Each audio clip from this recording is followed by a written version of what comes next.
Come on, hurry up.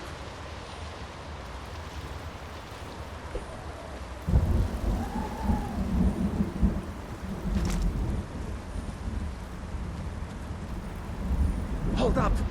There's a bear just ahead.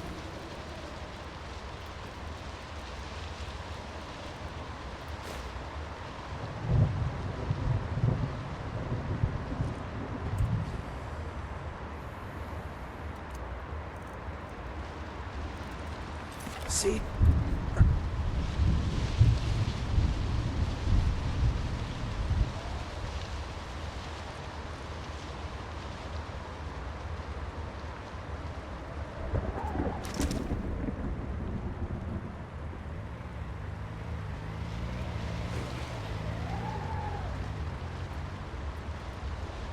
Oh god, somebody just drove by, I think.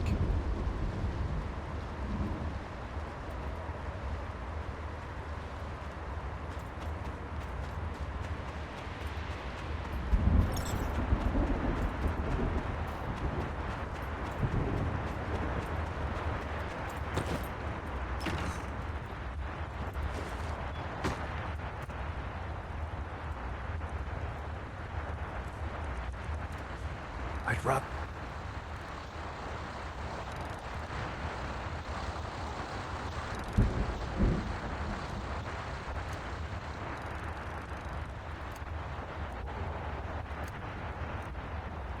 Not tangle with her right now. Let's try to sneak by. Just take it nice and slow. And watch where you step. Sneaking is overrated, eh?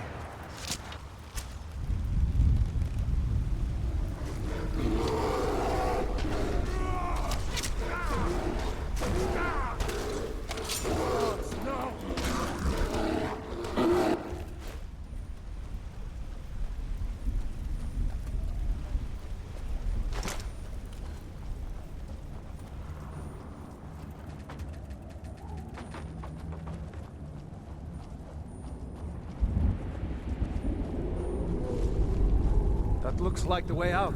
I knew we'd make it.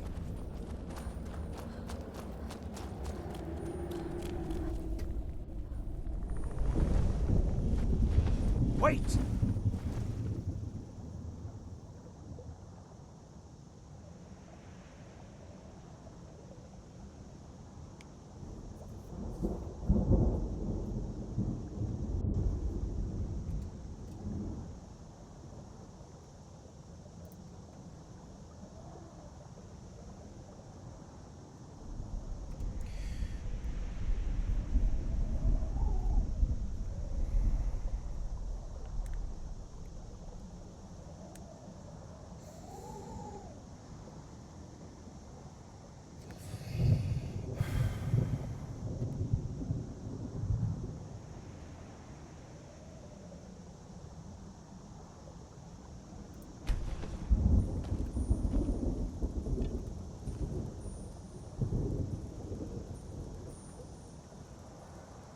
There he goes.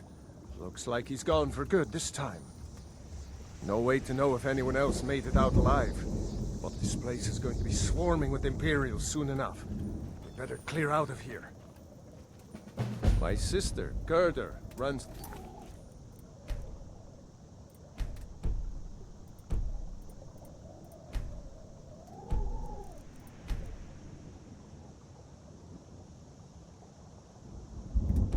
mill in Riverwoods, just up the road.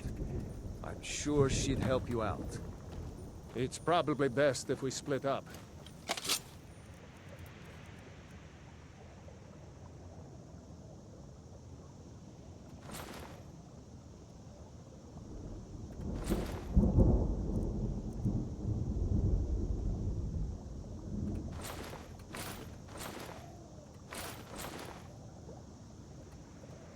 This significantly like lessened my load.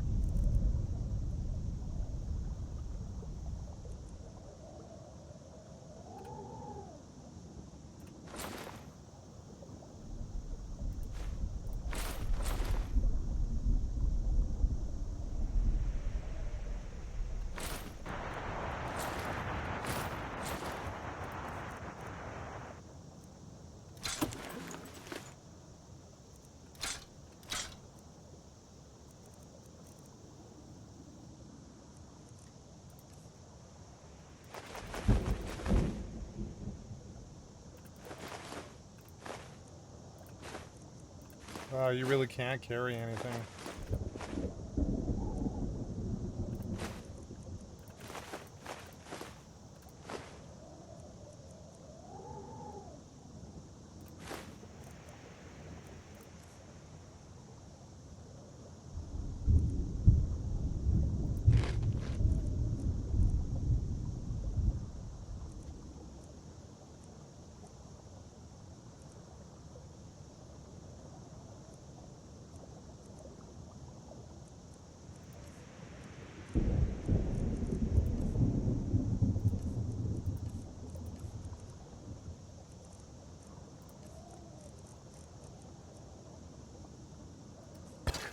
I wouldn't have made it without your help today.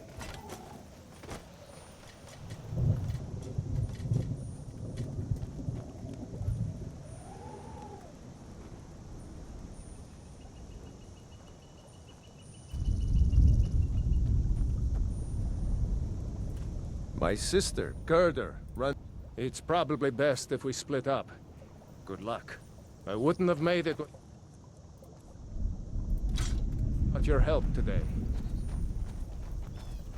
You know, you should go to Windhelm and join the fight to free Skyrim.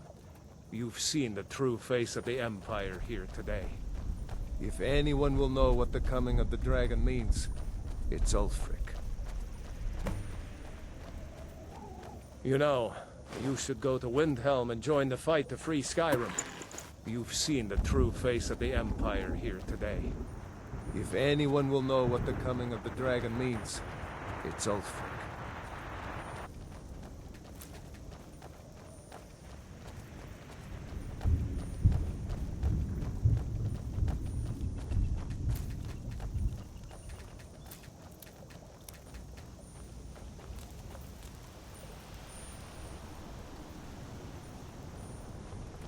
Come on. What? Lucky for us, it attacked when it... Seriously? You don't know? Right. The leader of... I was assigned to... the Imperials. Ulf. I thought they were taking us south to Cyrodiil. Damn right.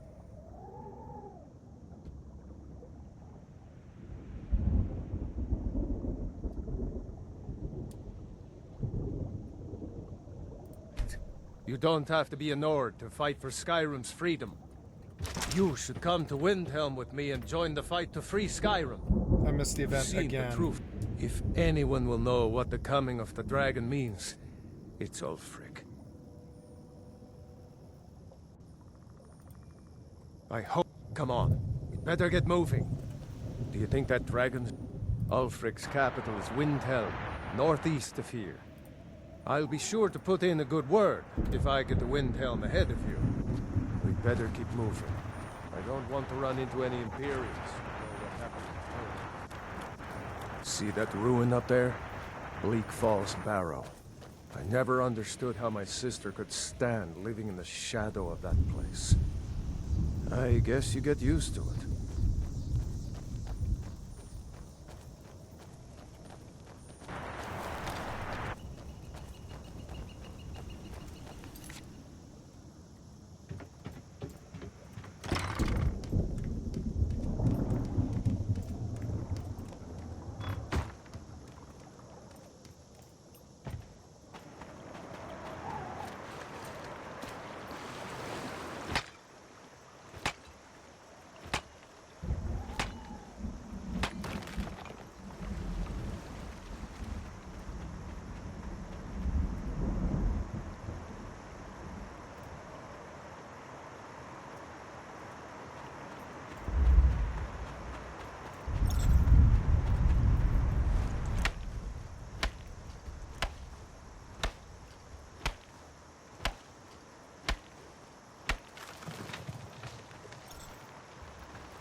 These are the Guardian Stones. 3.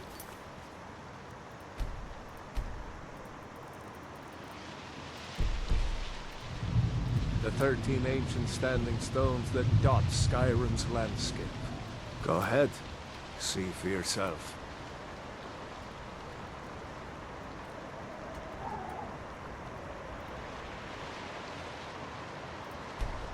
Mage, eh? Well, to each his own. It's not for me to judge.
Plants.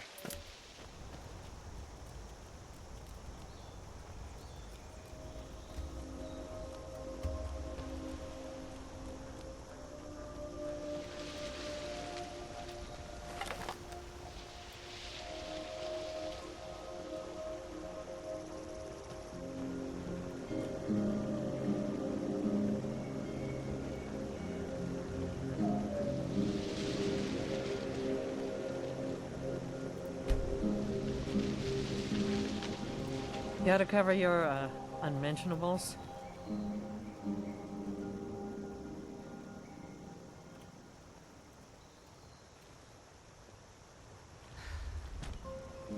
Be careful.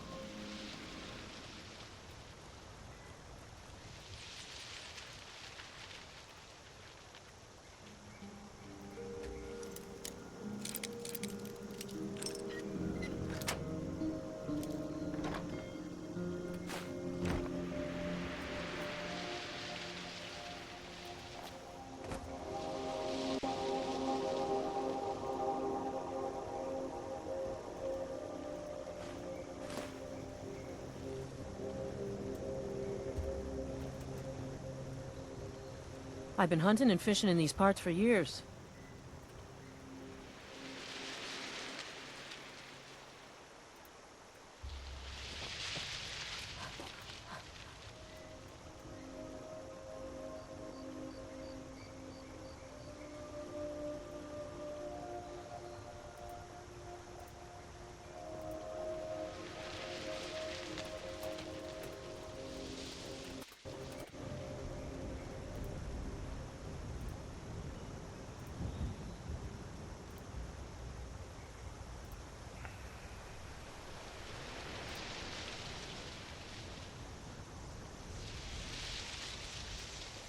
It's to the east of the stones.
I like the bow in this game. I'm probably going to run the bow. It'd be fun to go completely quiet, like bow, nail gun.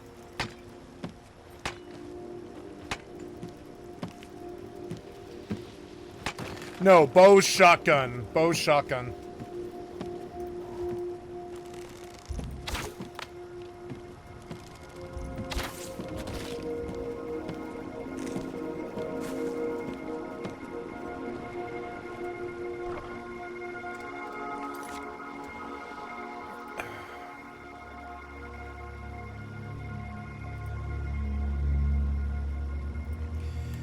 Hi, I'll examine the game Skyrim. What kind of safe storage is around the town of Helgen? In Skyrim, the town of Helgen is known for being the location where the game begins. It's mostly in ruins after the dragon attack. Wait, you got the wrong thing. I'm looking for safe storage, like a place I can put loot that will not erase if time passes. What's the closest safe storage at the start of the game? Got it. For safe storage at the start of the game in Skyrim, here are some options near Helgen. 1. Riverwood. Once you get to Riverwood, you can use the Riverwood Trader as a safe place to store items. Just be cautious, as some items may occasionally disappear. 2. Whiterun. As you progress, you can purchase a house in Whiterun, like Breezehome. It provides a safe and reliable storage space. 3. Your horse. If you have a horse, it can act as temporary storage, though it's not entirely safe. Now, you mentioned the Riverwood Trader. What about the Riverwood Trader is safe? Like, where in the Riverwood Trader should I store things? In the Riverwood Trader in Skyrim, you can store items in the following places. 1. Chests. There are a couple of chests inside the store. One is behind the counter, and another is in the back room. 2. Barrels. There are barrels in the store as well, often used for storage. 3. Containers. Any containers that are not labelled as owned are generally safe for storage. Keep in mind that while these locations are often considered safe, there's still a small risk of items disappearing if the game's mechanics or updates affect it. For the most secure long-term storage, purchasing a house later in the game is the best option. Okay, so houses are the only safe storage, really? Because, okay. Exactly. Houses are the most reliable and secure storage options in Skyrim. Once you have the chance to purchase a house, it will provide you with multiple safe containers to store your items without worrying about them disappearing. Until then, using containers in towns like Riverwood is an option, but just be cautious. If you need more tips on acquiring a house or anything else, feel free to ask. Is there any safe storage in Riverwood? In Riverwood, there are a couple of options for safe storage, though with some caution. 1. Riverwood Trader. You can use the containers inside, like chests or barrels. However, there's a small risk that items might occasionally disappear due to game mechanics.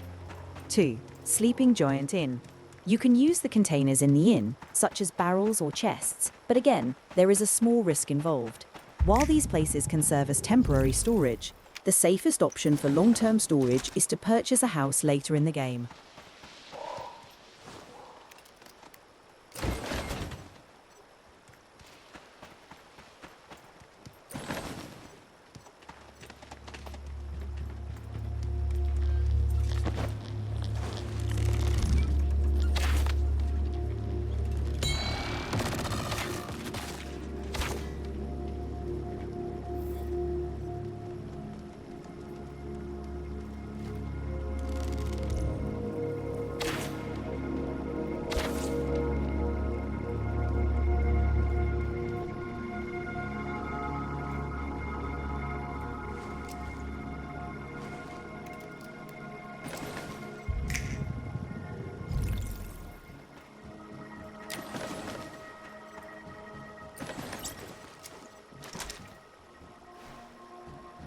I love this game. Oh, thank you. Oh, I got a Digby boy. Right off the bat. That's good. And a storage container to put him in.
wish I didn't buy Arc Raiders because I feel like it's a waste of money. I could have just spent the money on this game and actually supported the people I want to support. Oh, look, this is a good, like, ranged weapon. It reminds me of the Fortnite one.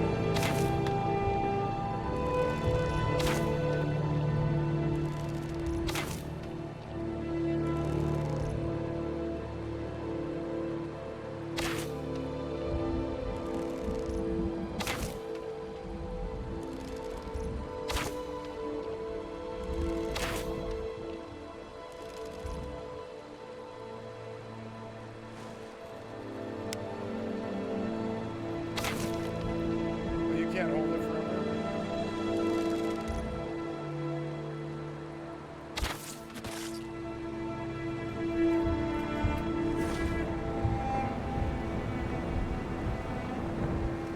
I like this bow a lot.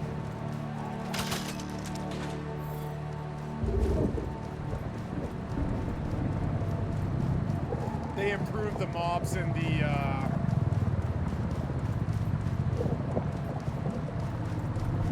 monuments.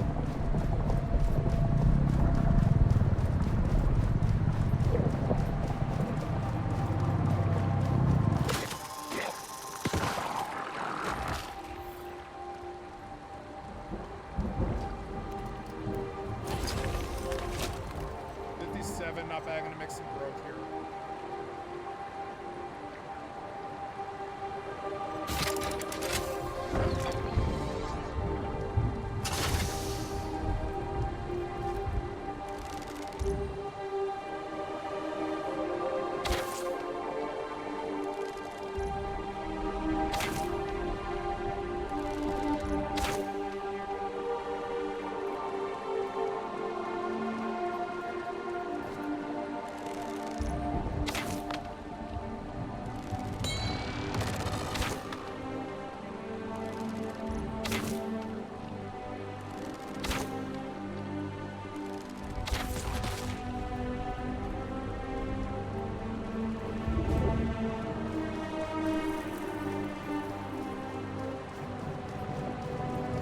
If I went around to a human, this will fucking waste them. Like shotgun range. Probably fry them.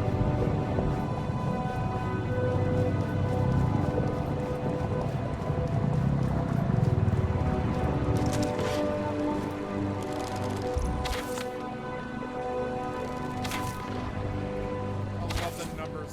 The numbers are so good.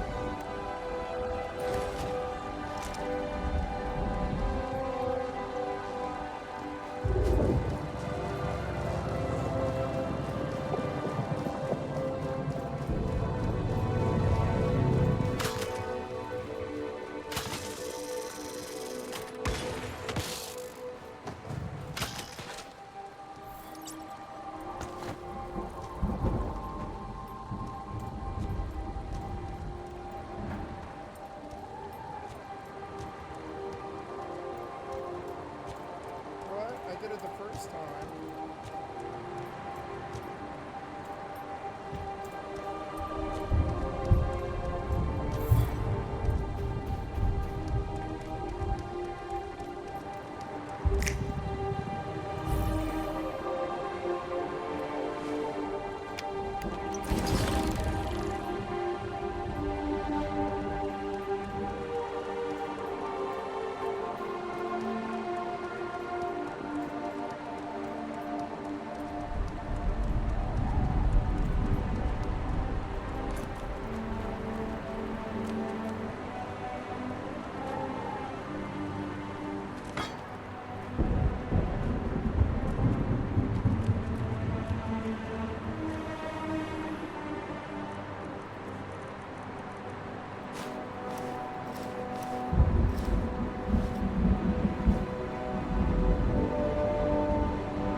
the poor fisherman isn't even like affiliated or protected by the police.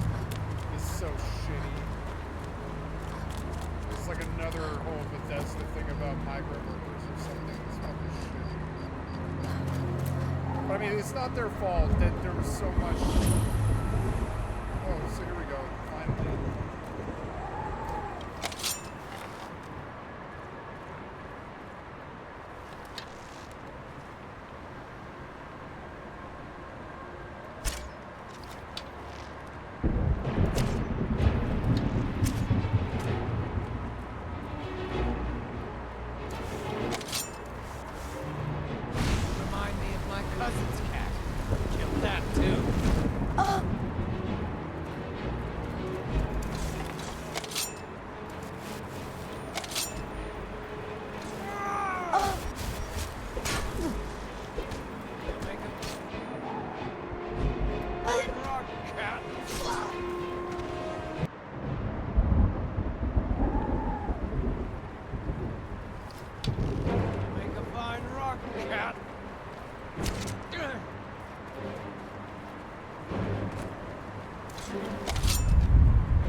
Almost 76 event time.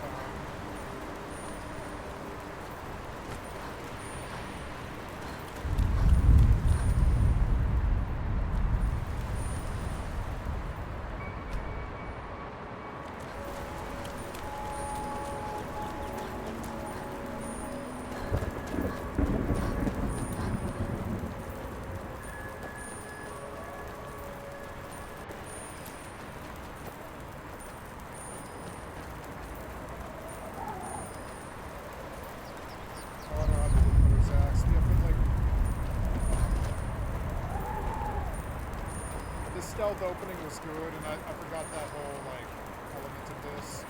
Yeah, what's my rate? 90 out of 150.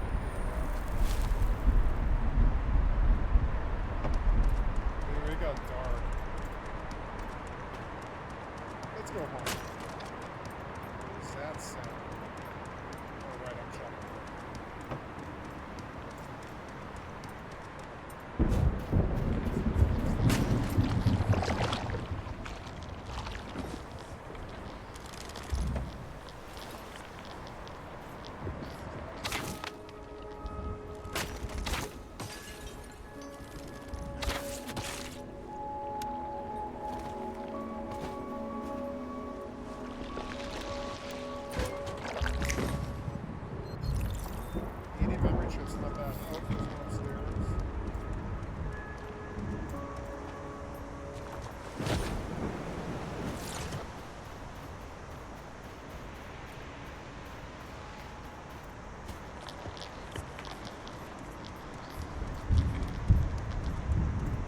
This game has never felt like this for me at all, but it does now. It feels so good. They did something, I'm not sure what. It's just raid zone. It's raid zone.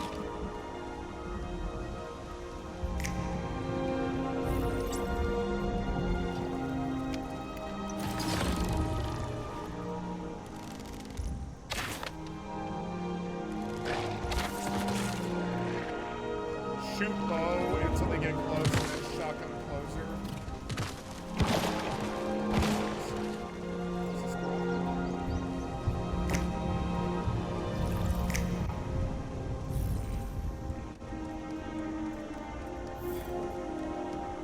And you get the ammo back for the arrows.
This feels like Rust did when I first played it. Go out somewhere for about an hour, get stuff, come back, extraction.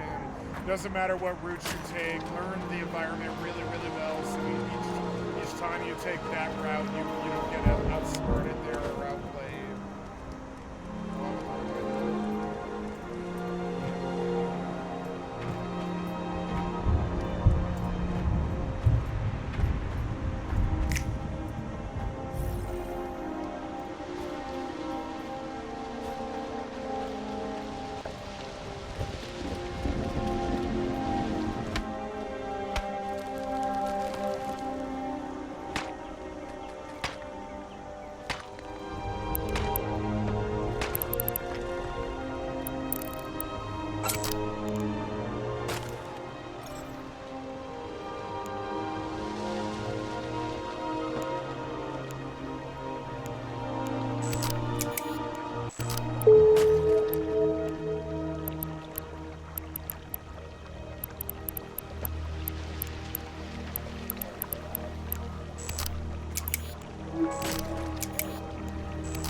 Better. I could like hear the stuff again. I was like, why does it sound so quiet?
Get the best carry weight around Riverwood.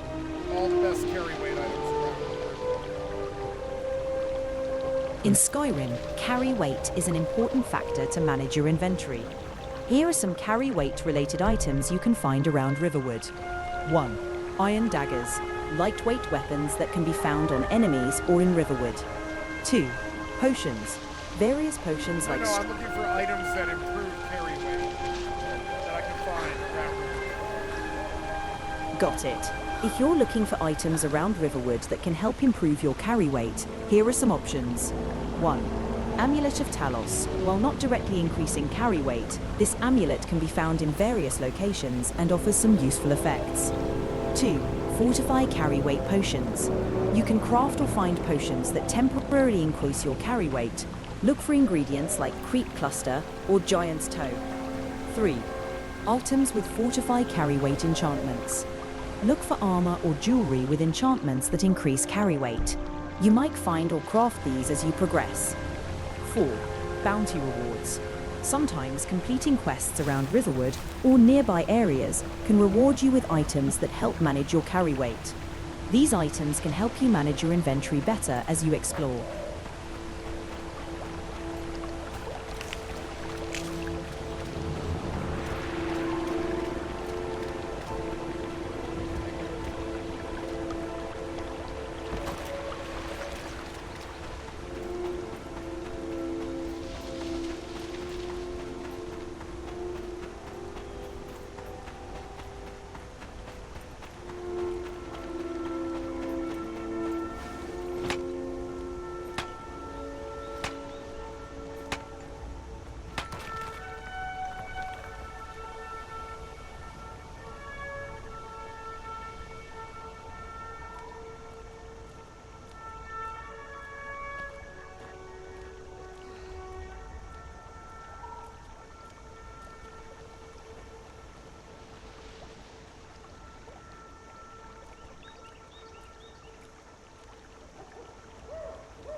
Oh, is this copper?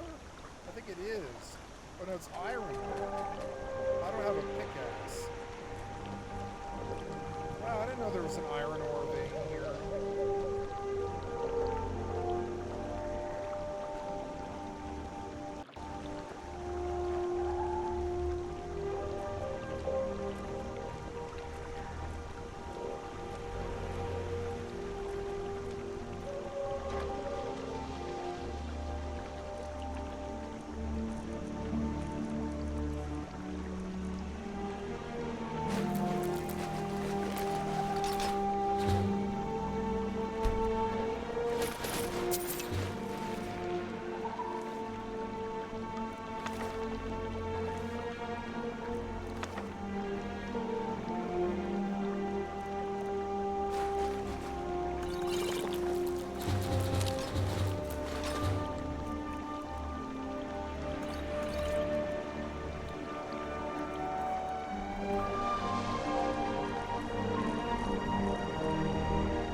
Scroll of mass paralysis was actually worth a lot.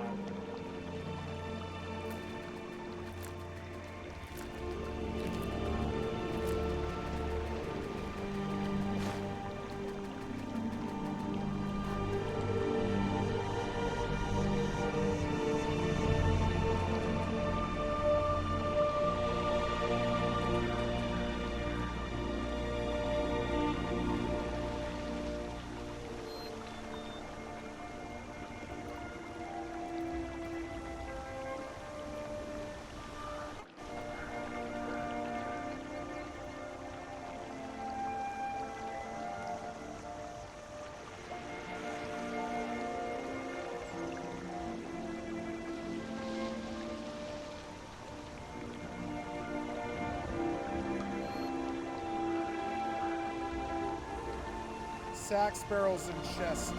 Furniture does not respond.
I like Skyrim's survival RP achieve mode.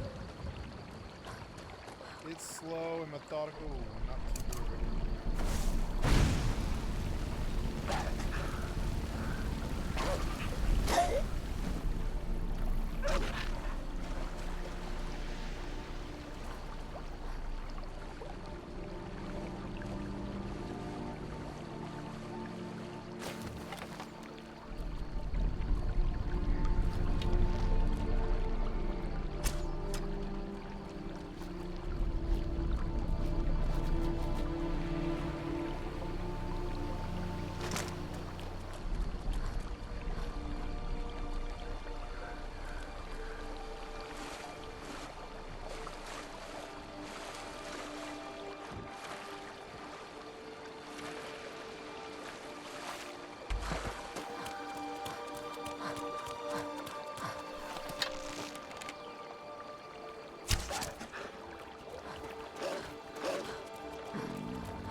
try and do it. If not, I'll just do the daily. It's fine. I'll try and do it. I might have enough time.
In Once Human, can the Digby boy get outside if there's no doors?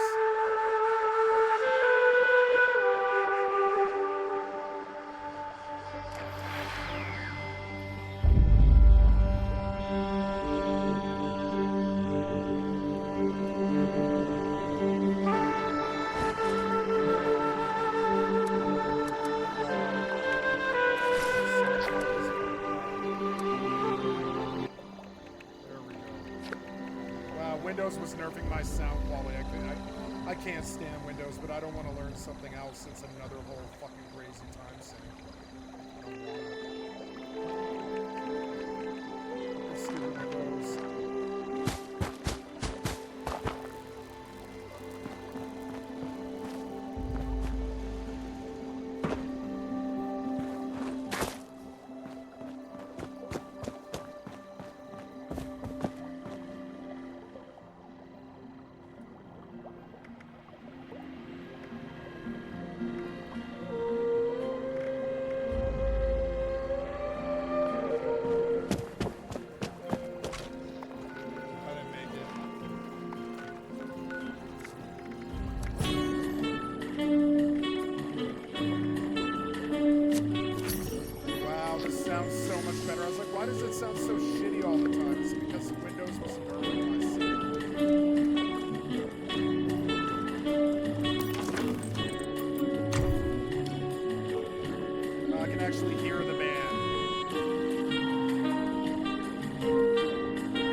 I'm getting good frames and latency. Fuck, it fell on yellow. I want to bet on green.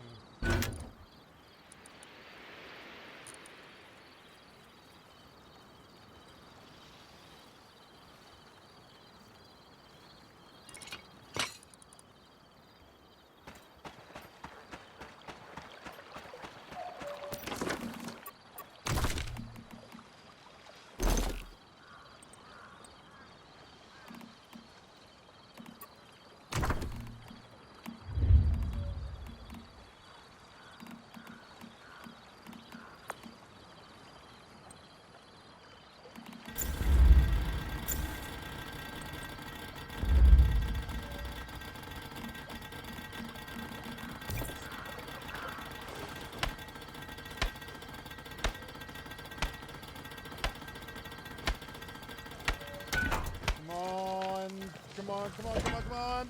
3. Yeah, 1248, bitch. Yeah.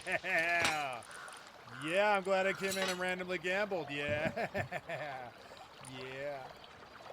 All right, now I'm going out. I'm gonna get out of the safe zone.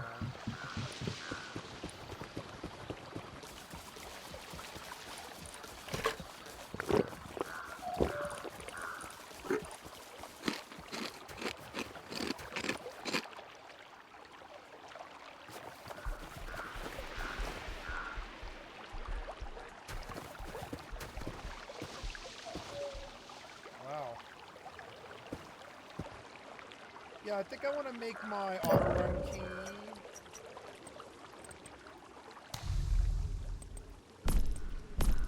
Forward. I want auto run. Where's auto run? Keep sprinting, right? Keep sprinting.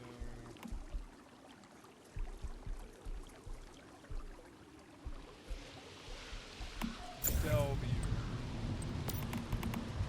And then I want...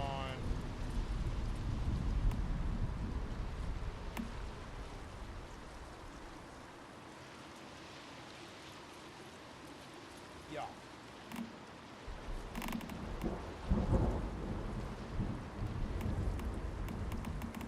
The forward could just remain. Russ, that might be a really bad idea.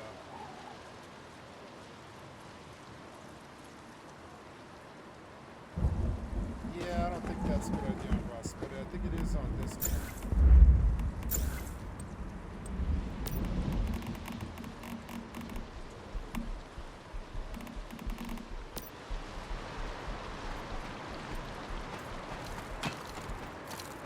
Oh, the Digby, he can't get in and out of the house. Good.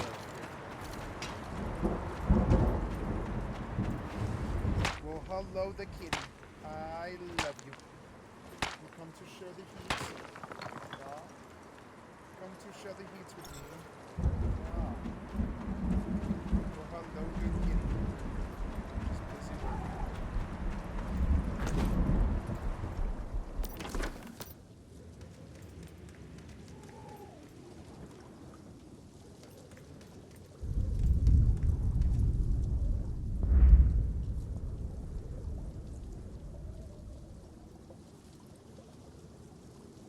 It works, actually.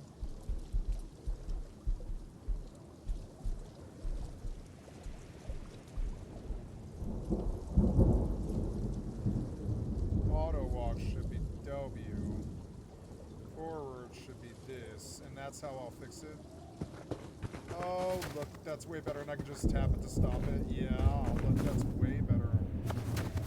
I'm sick of pressing W. It hurts my finger.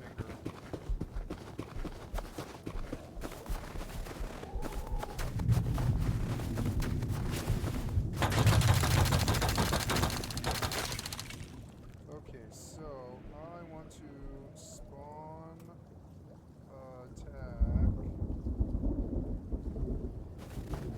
to take 100 fuel out and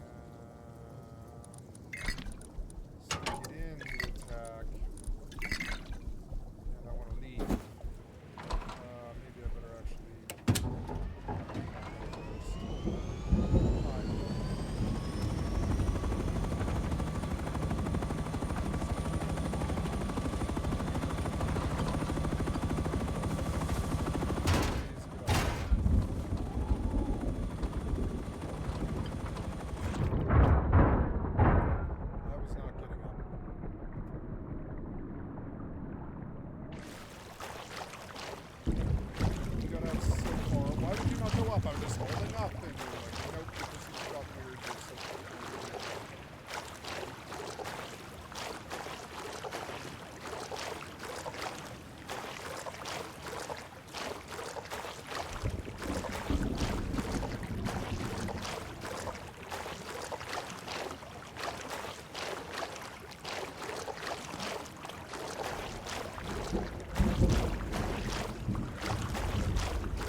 Yep, I'm gonna switch my auto-run key to W. I'm done holding W. I think it's breaking my left finger. My left middle finger, I swear to God. I'd rather it was just like I was in a flow state and I was controlling some kind of...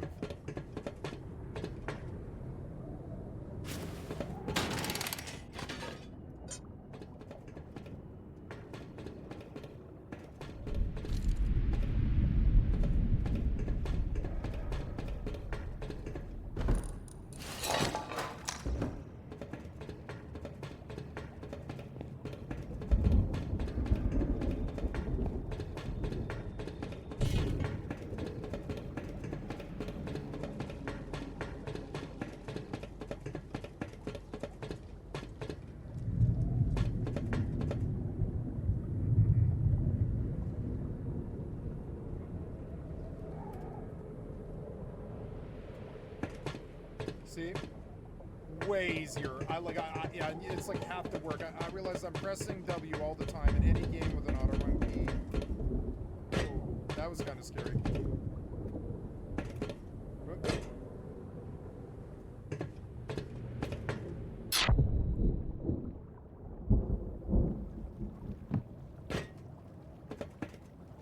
Perfect. I'll have to get used to it, but yeah.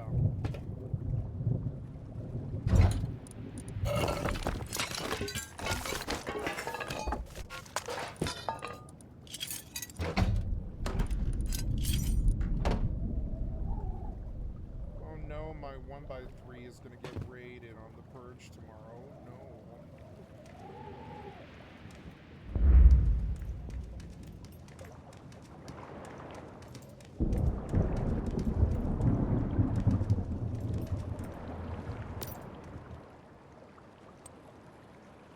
Hi. Hello, beautiful kitty. Ooh, it's on the iron door. Nice.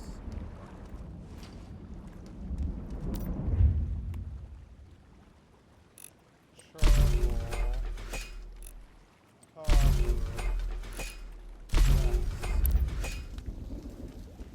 Oh, yeah, I'm just a chair for the kitty. This is so fun. I'm so fucking awesome.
bored. They're so annoying. I'm still looking.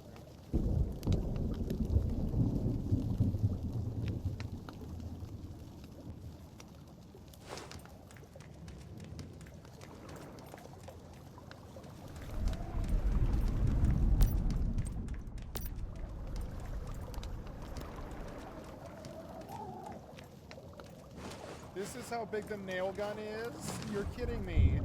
Look at the size of it.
Petting this kitty.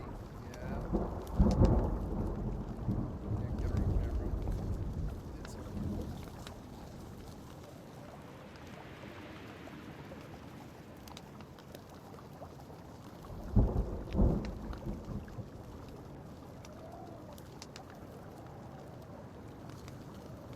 I can get her back.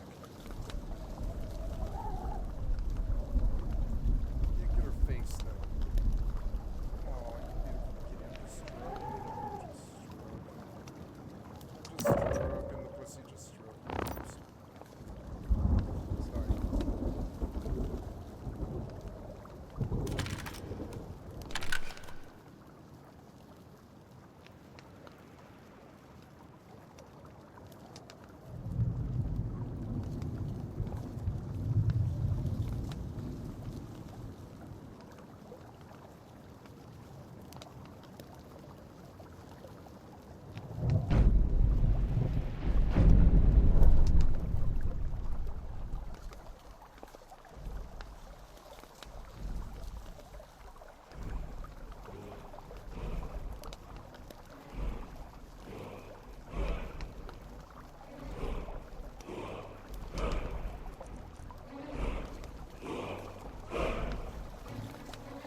I'm gonna do a system where I fill the 4 boxes on the bottom,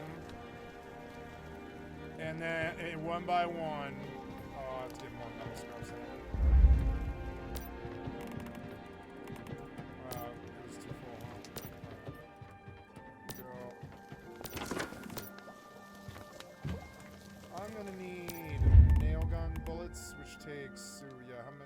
that. Oh, metal scraps isn't too good.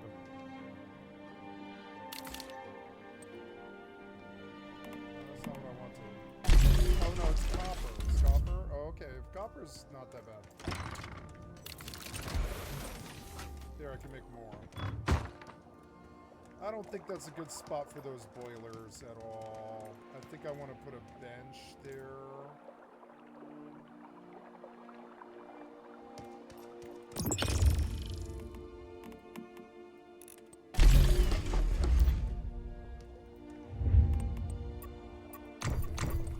I love this game. I can't stop playing it.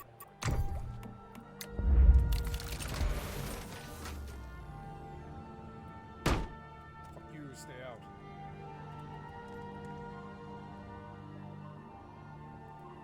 This one's just a little too close to the door.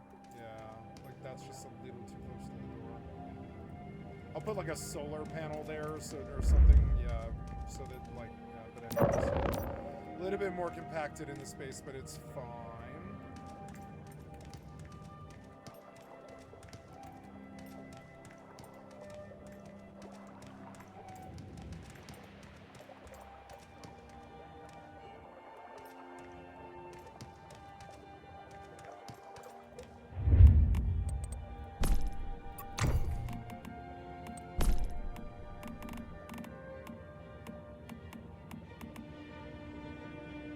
Oh, you can do half a wood foundation, huh?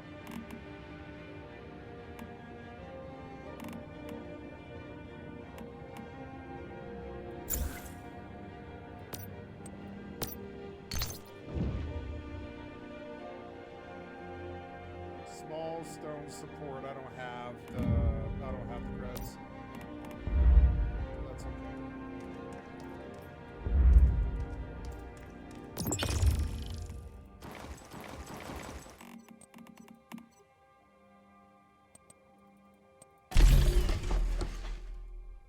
Couldn't connect to the Bethesda servers. Odd. Try again.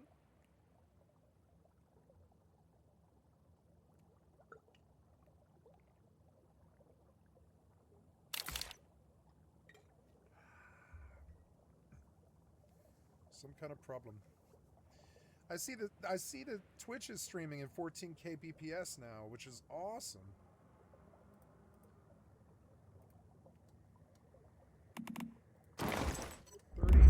Bullets to test the action. It's pretty expensive, so I'll have to go farm some copper on purpose here, but that's alright.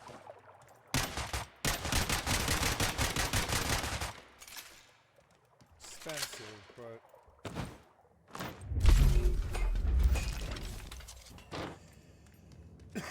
it's fine.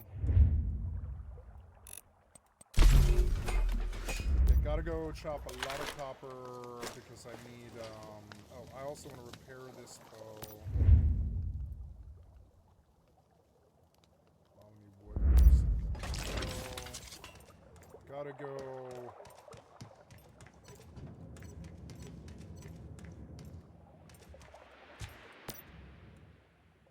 Okay, so now gotta go.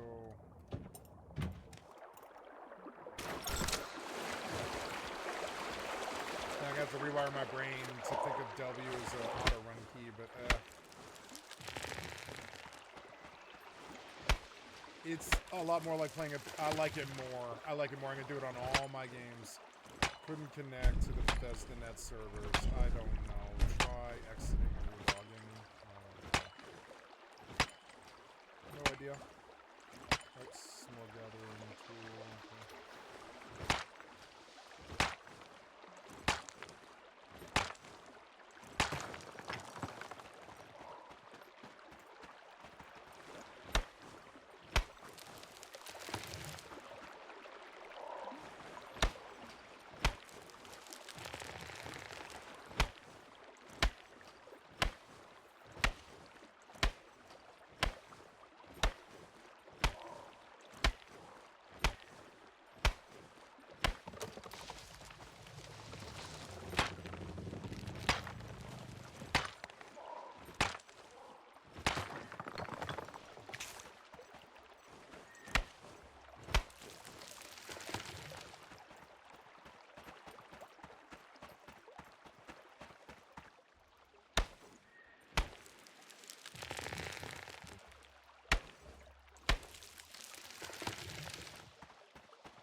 guess I do have this, huh?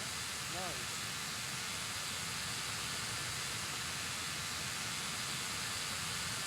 Very good. I did spend points into it, yeah. Very good. I love this game. It's just not interested in wasting your time. Quality of life is like its religion. It's got the highest quality of life I think any games ever had.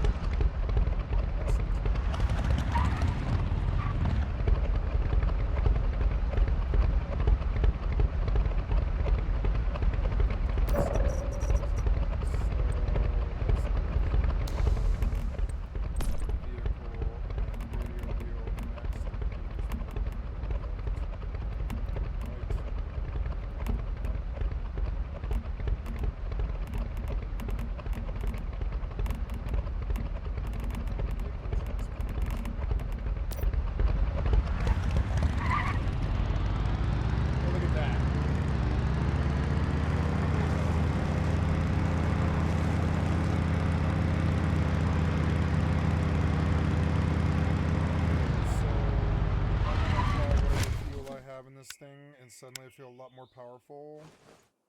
Vehicles feel way different when you have auto run on all the time. And I'm now feeling better about that.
Gun to shotgun when I have 100 rounds.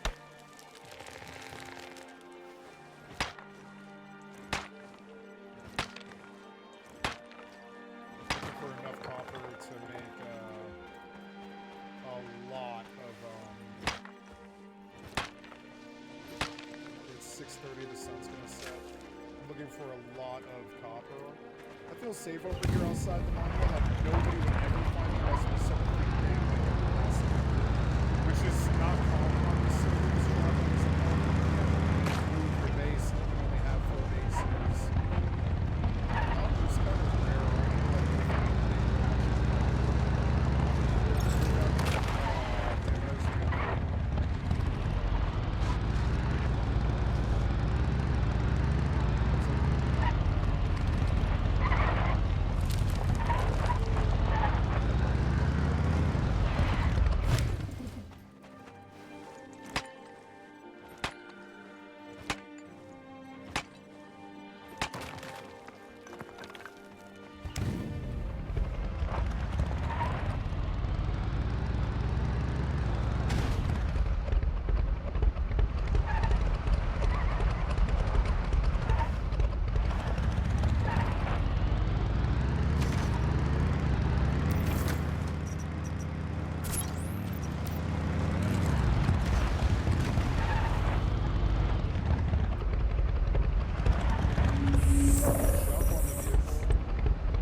Kind of crazy to learn, like, auto binding, auto run all the time, but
rocked.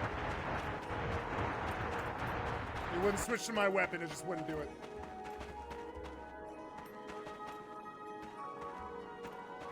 Wow. Well, I didn't have a whole lot. And I didn't dump all my... I guess I had all that copper on a motorcycle. I got robbed for that.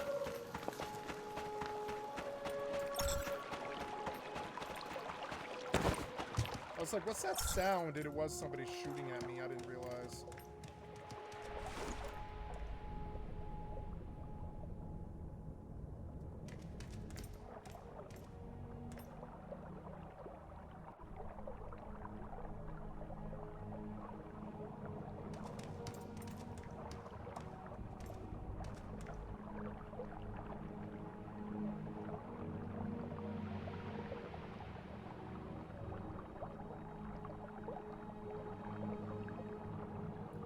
PvP engagement's always so one-sided?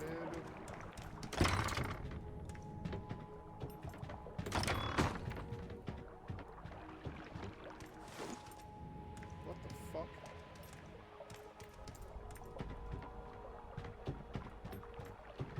Why is this wall gone? What the fuck?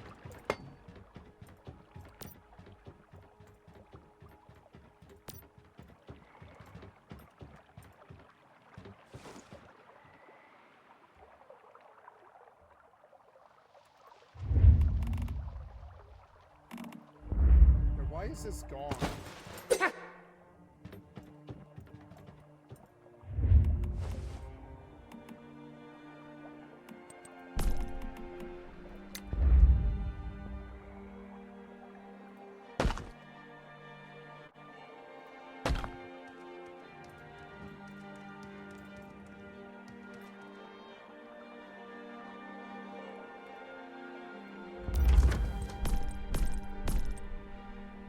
Kept my nail gun bullets. That's good.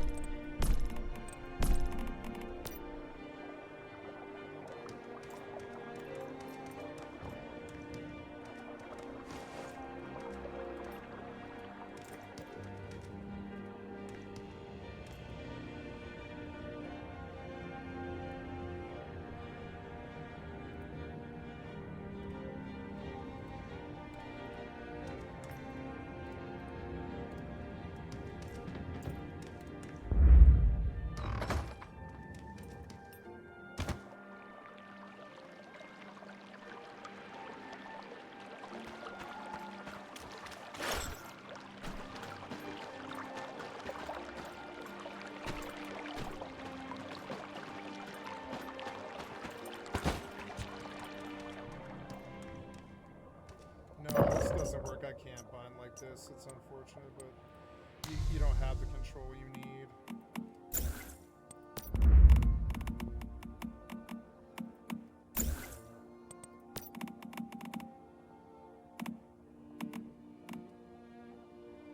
For vehicles, it isn't bad.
Oh, there.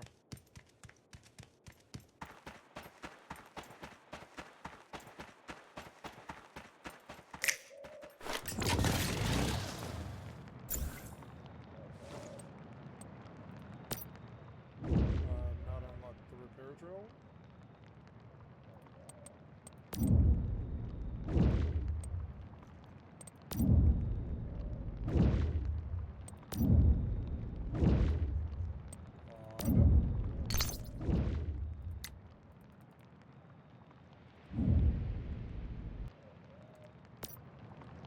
Okay, then what? How have I been repairing this?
Copper. I need copper and plants, and I can seal up the base, and it's copper, plants, and stone, I guess. So harassment like what just happened doesn't happen, like, anymore.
The fire drew attention to my house, and I needed to not put the camp here, and now people know where I am, which is so annoying.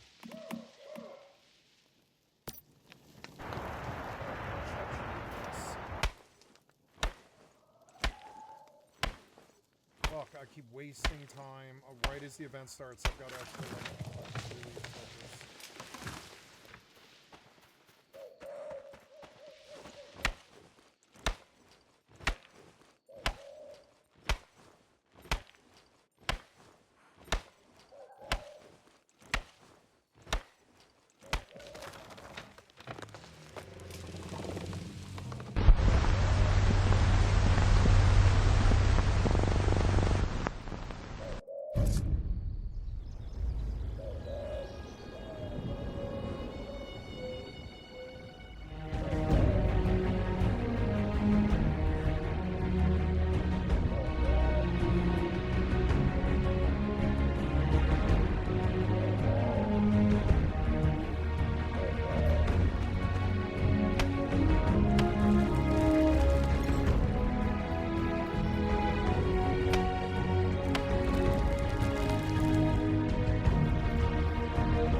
Oh.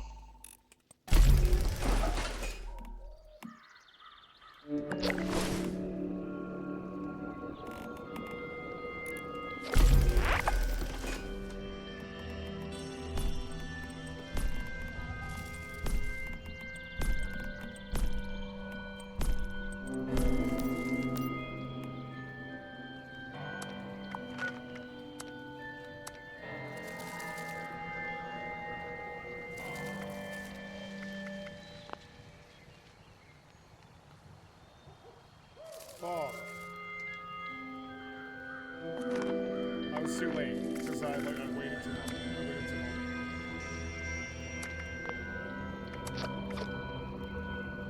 Yeah, Bethesda servers is acting up today. I don't know what's going on.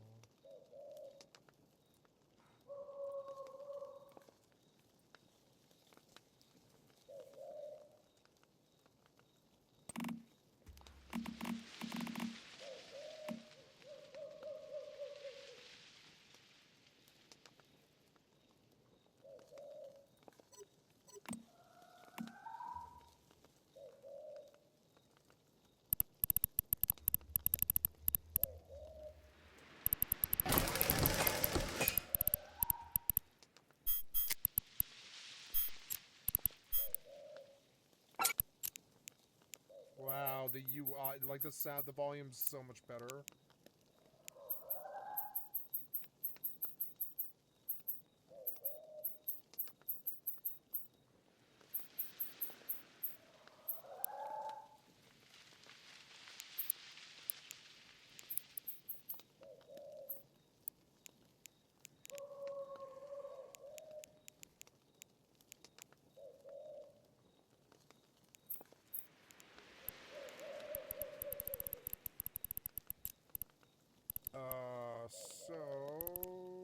Okay, I am getting it. Oh no, I'm selling Garista shuttles.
See, like, Bethesda's servers are acting up. Yeah, like something's happening.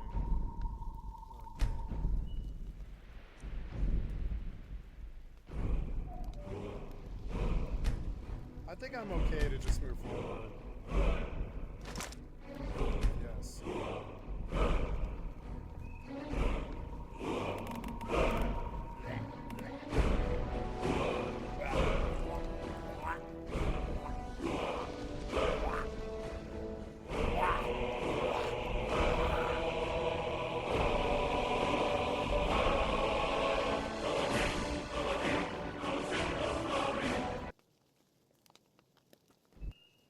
What is Bone Wolf?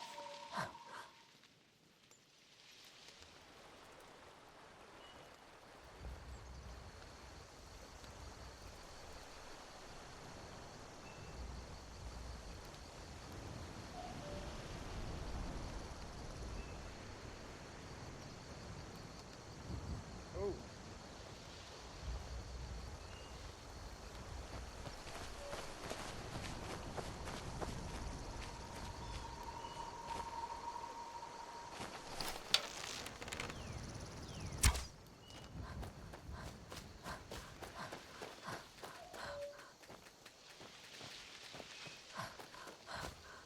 Arrows are a problem, I suppose.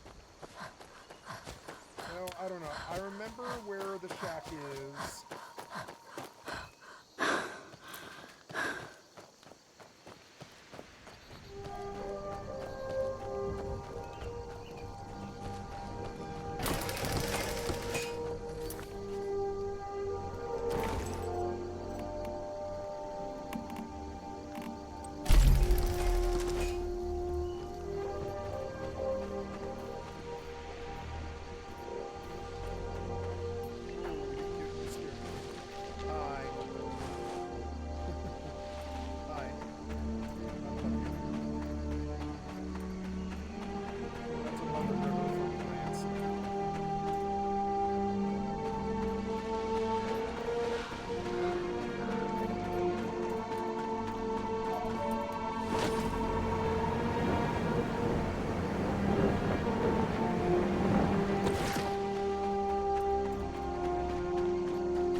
A good achievement run start that I started. I think I want to go back to my modded playthrough.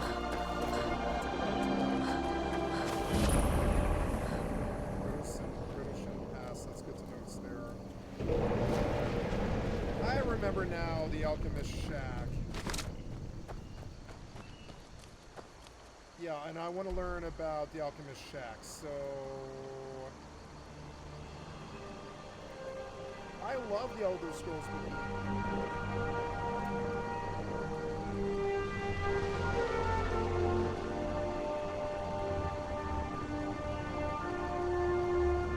Skyrim Alchemist's Shack. The UESP Wiki, your source for the Elder Scrolls, in memory of Julian LaFay. Alchemist's Shack. The Alchemist's Shack is a small shack south of Ivarstead. Julian LaFay.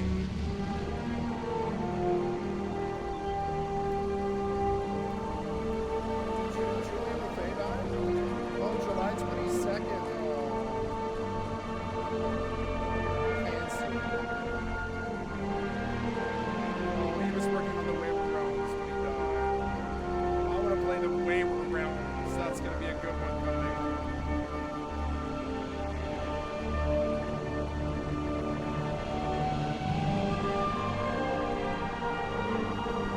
Sheogorath. Chaos. Cancer. Cancer.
Here's another fisherman's camp.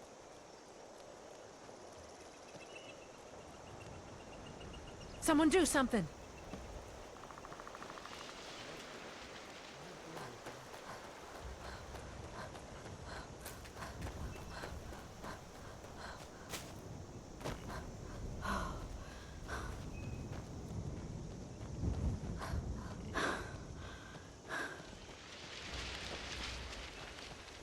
There it is. There's the Alchemy Shack. That's where I will get my start.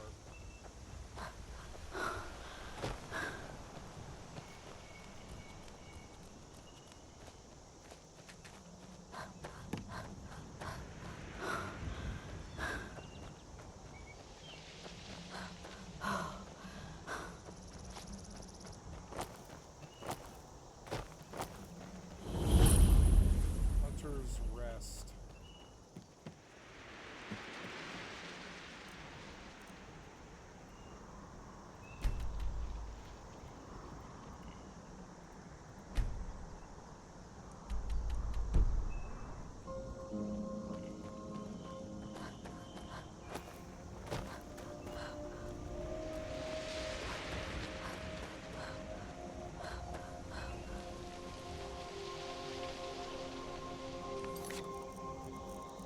It's good to know I can do this, but I don't think this is what I'm looking for. I think I'd like to focus on this game. It's a main game that's like, and the main game I'm playing is this game, so play something else.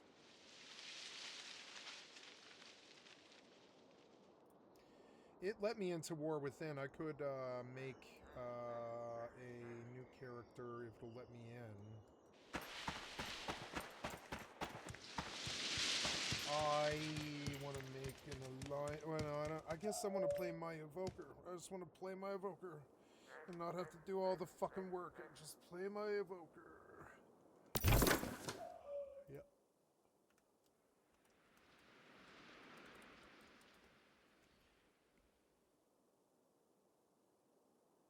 Right on.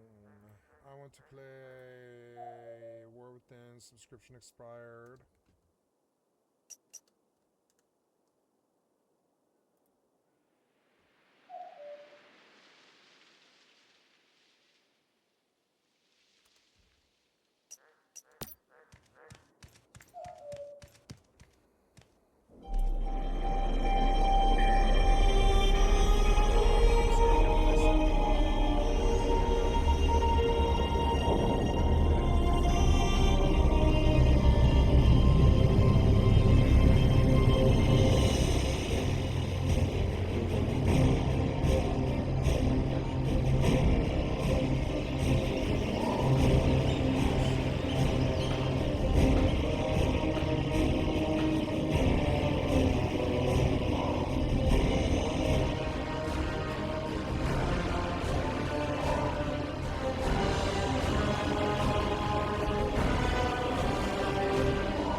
Wow, okay. I see what it's doing now. It just took me a minute to understand, sorry. And now you bomb me out. Try again. Yeah, and wrapping up, of course. Oh my god, you software developers and your fucking incompetence.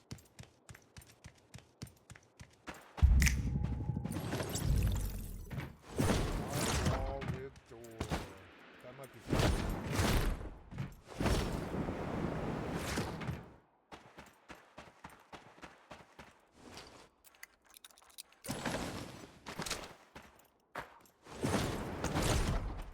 Oh, you started me.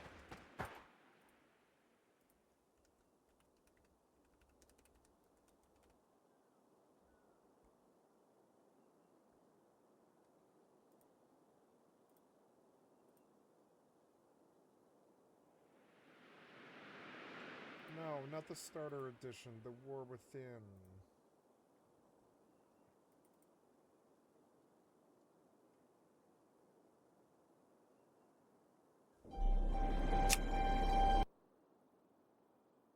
There. Not that hard. And you crashed me out. Ah, you're so annoying. I gotta be careful. I didn't know what it was doing.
This map is so big.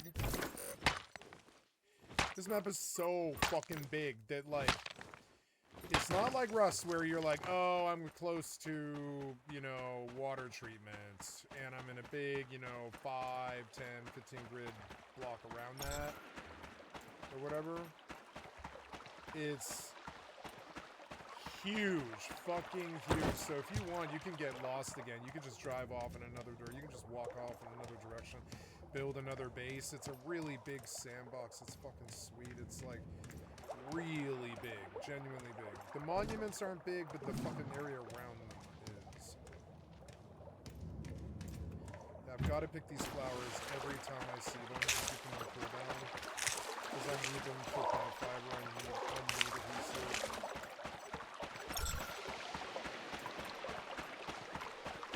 I need to produce windows. Keep them out.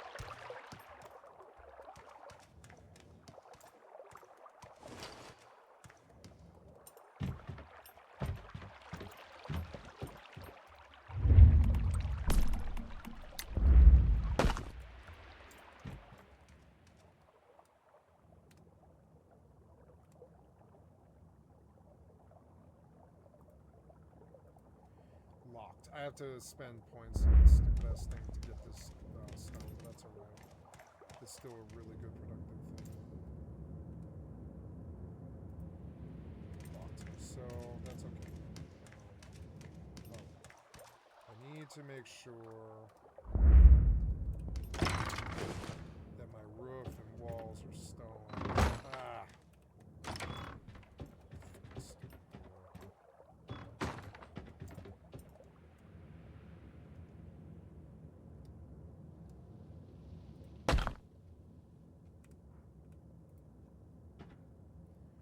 And now I'm out of stone.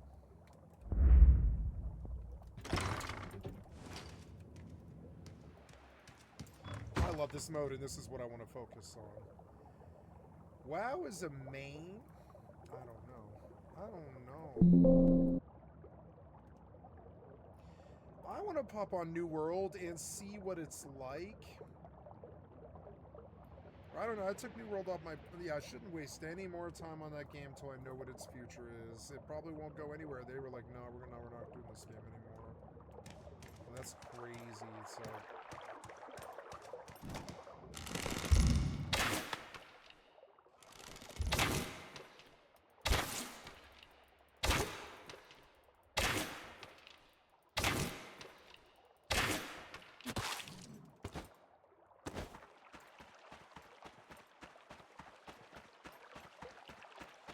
I like the bow, it's crunchy. Crunchier than Rust. See it?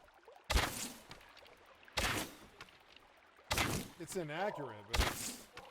I bet the better the bow is, the better it is.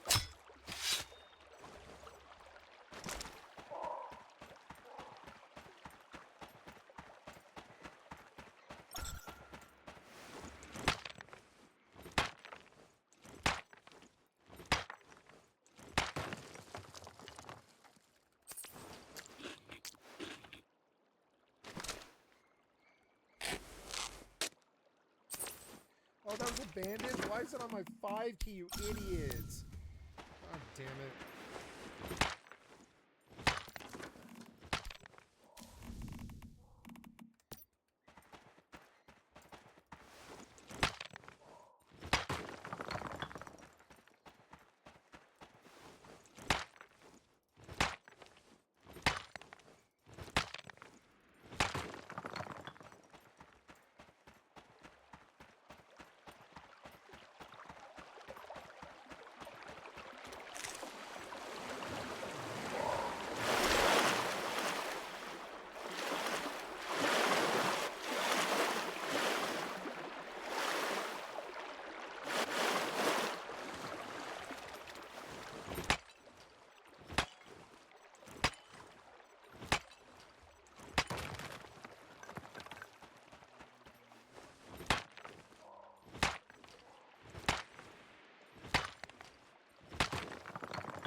goes up, I'm way, way safer. There we go.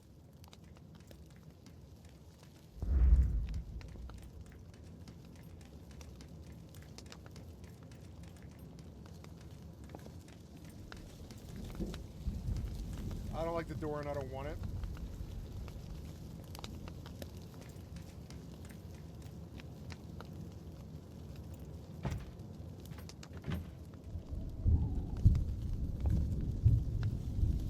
Insufficient material. Oh, I need more metal. But I'm safe in here now. I can pause in here and I won't die. Nobody can run by and jack me like that just happened with the motorcycle and shit. That can't happen. I know that World of Warcraft is a main. I can queue into dungeons, but why? So I can heal AI? I don't know. Like, that doesn't really benefit me in a game I care about. I think I actually should just play FFXI for heals. And I believe I've actually got the wrong sub, unfortunately.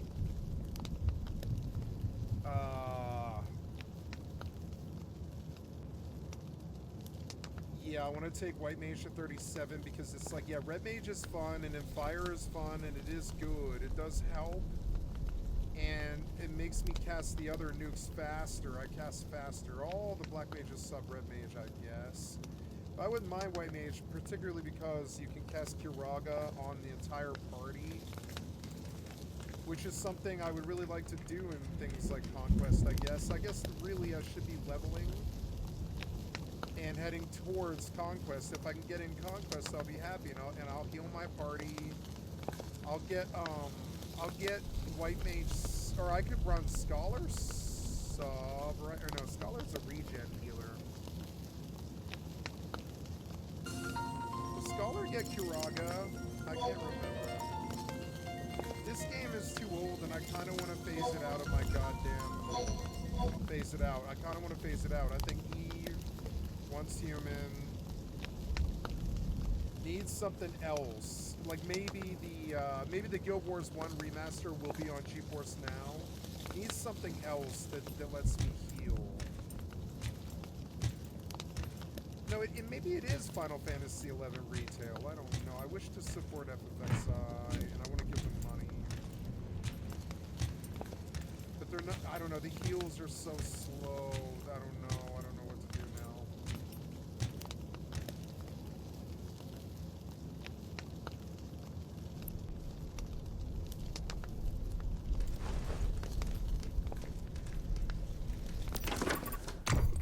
18. I need in building. The next thing that I need is I kind of do need small stone support, which is like all the other stuff. It's like courthouse stone wall. I could do a half foundation out and put a whole nother set of fucking windows, so it's just like honeycomb and shit. Yep, and I need support like that, but I also need like the window frames. Where's the windows? Stone doors and windows, right? Yeah, stone doors and windows is the one that I need. Shit. That's the one we need, and I need to now go mass farm stone. I'm gonna dump everything I have again. It's good. I'm getting some stuff though. Getting out there. Safe now. Doesn't matter. You know. These furnaces don't belong. These furnaces belong under Windows somewhere. I think I'll put them. I could use them to walk in there, so let's move them. I guess I'll relocate you. Yeah, let's relocate the furnaces right here.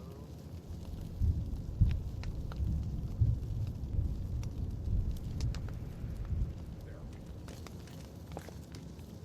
I don't know. Can you go back further? No.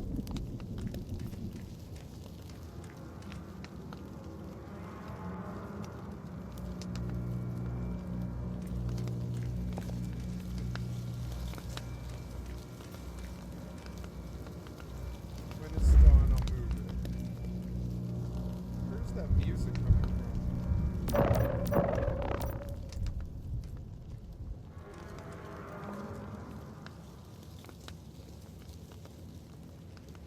Something in the world?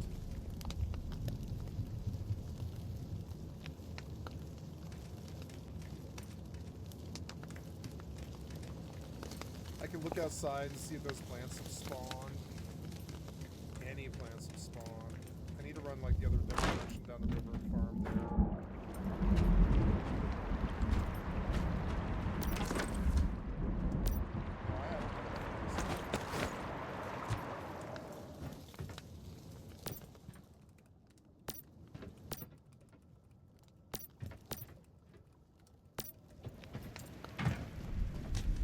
Maybe I can make like another box.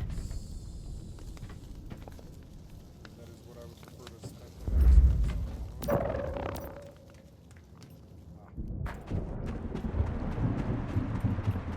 Oh yeah, the digging boy.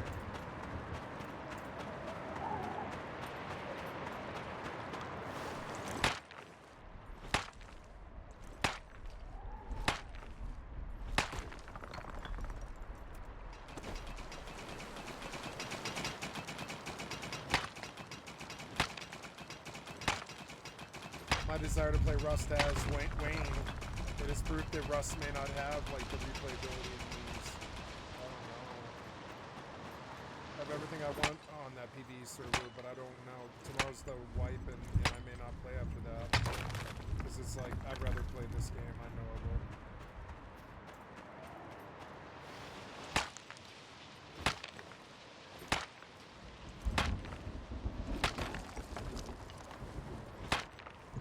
I've got to go find tins somewhere, or I don't know, what does it take? Like, tins suck.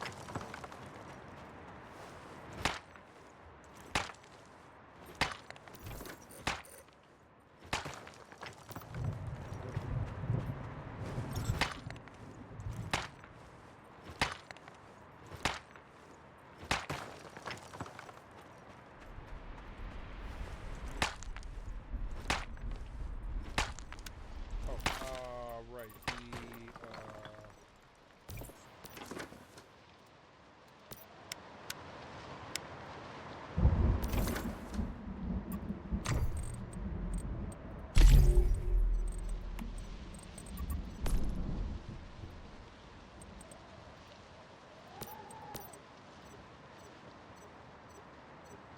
oh good, memory chips, yay, I'm getting up.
Oh, can you lose the memory chips?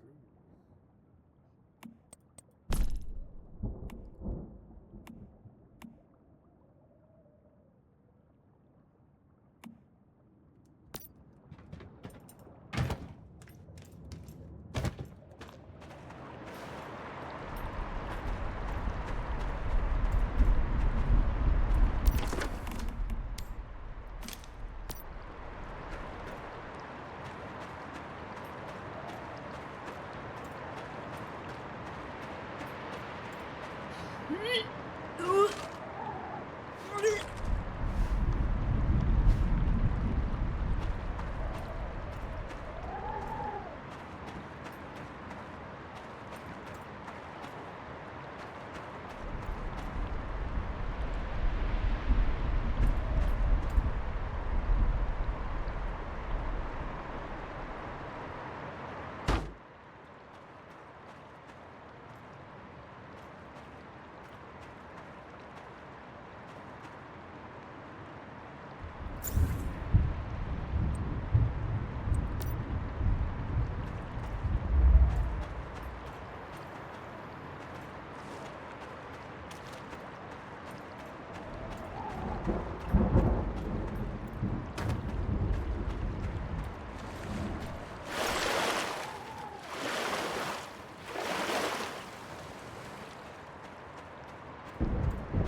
It's this game. This game is causing me so I can't alt-tab. That's what it is.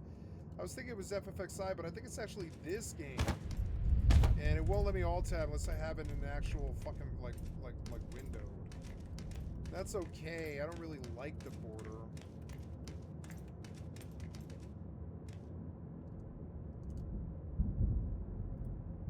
Is there a way in Windows to turn off a border on a game when it's windowed?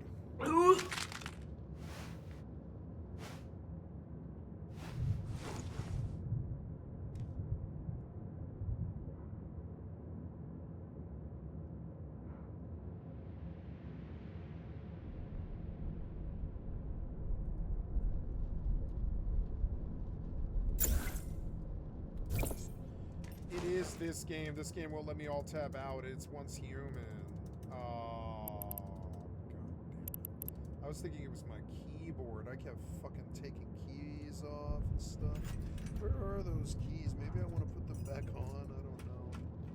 I thought they were sticking. I think they were sticking though. No, I think the keyboard is sticking a little bit. It's fucking annoying. I ordered a new one.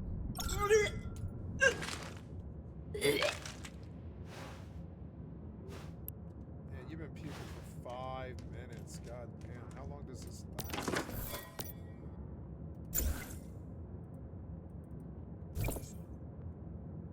If I log, will this start tonight? Let's find out.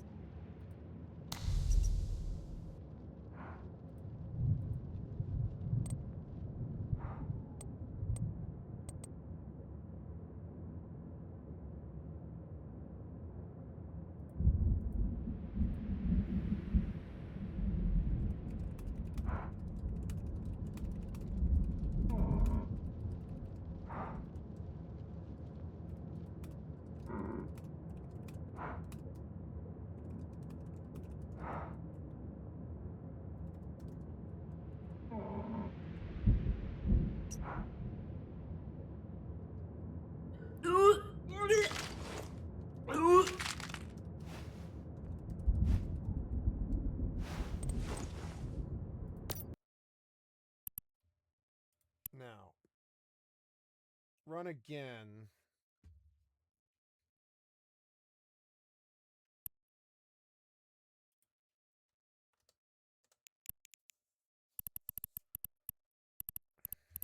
Did I push shuttles yet? No.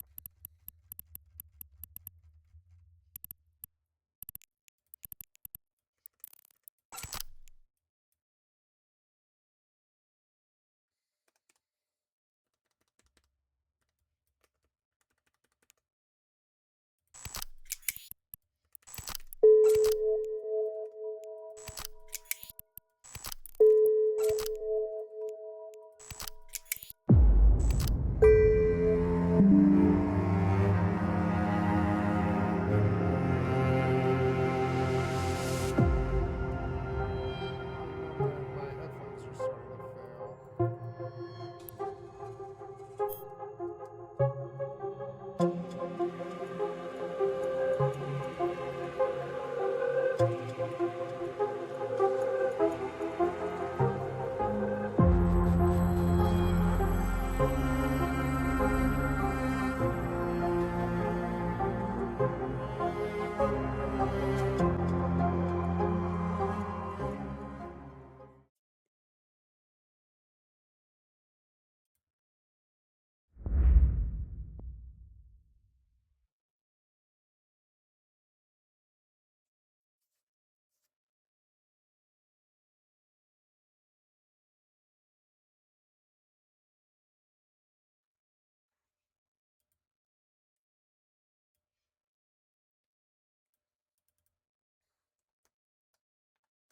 There we go.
Oh, I'm out of my medics now.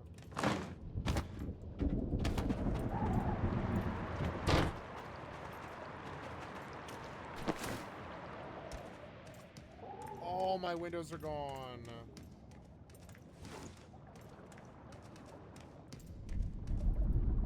All my windows are gone. You're so annoying. Ah. Yeah,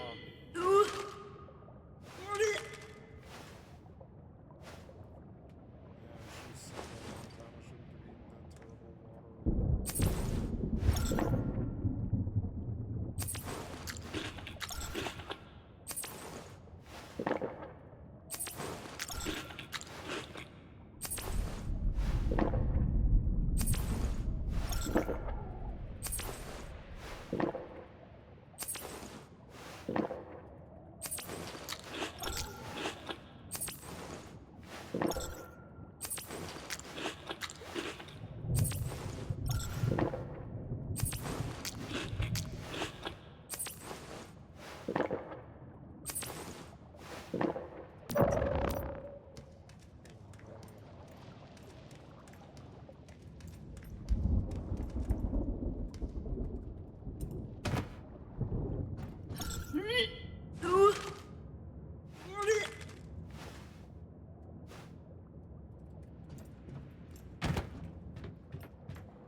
know that until I did it.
It was once human. It's once human causing this issue.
Something about Windower too.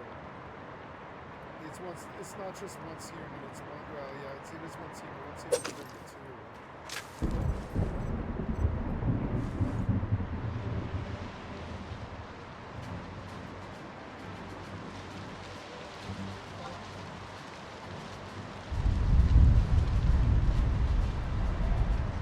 It is something about both components actually.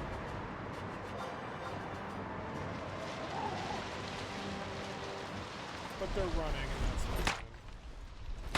I think borderless full screen or whatever. Yeah, borderless full screen would fix this.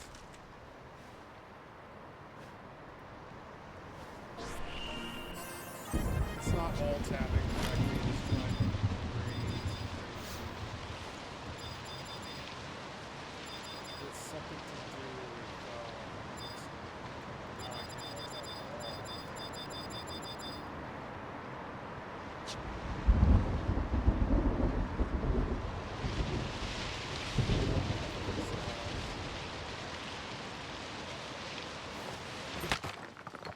something about the way once human is...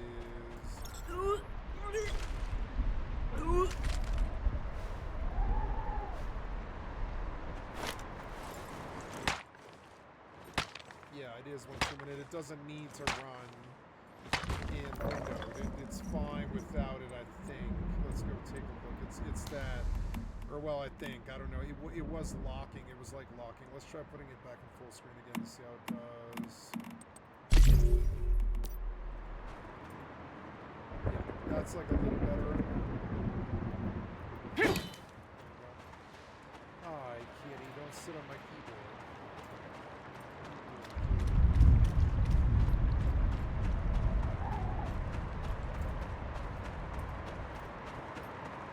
I'm just slow farming to build this space that they're going to delete over and over and over again. Hoppus is coming back to Rust, I heard. I should eat something. I haven't eaten today.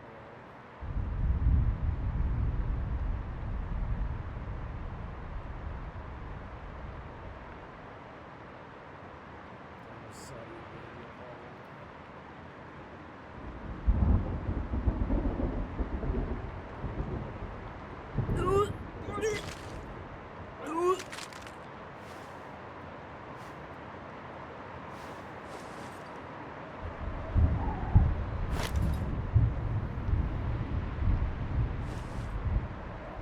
Sit on my keyboard,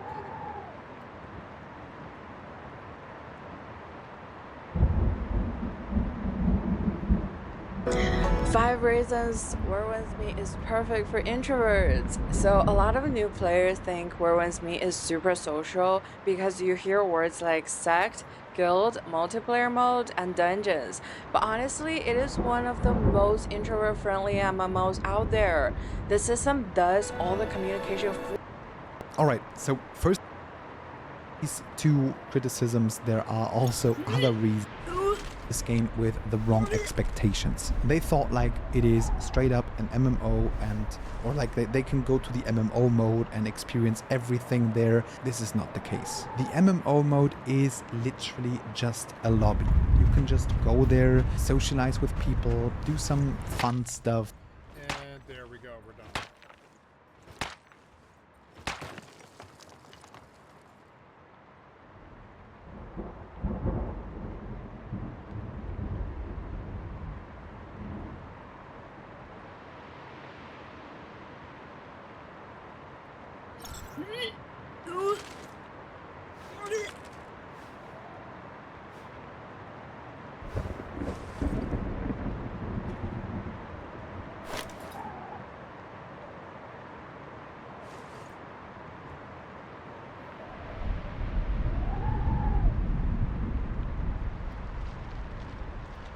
It's no secret that the biggest scandal in streaming has been viewbotting this year. But one insider claimed that 430 of the top 500 streamers on Twitch are viewbotting. And this is quietly destroying the streaming industry. The people you're advertising to are not real, right? Then you can't sell product, you can't sell service, can't sell anything.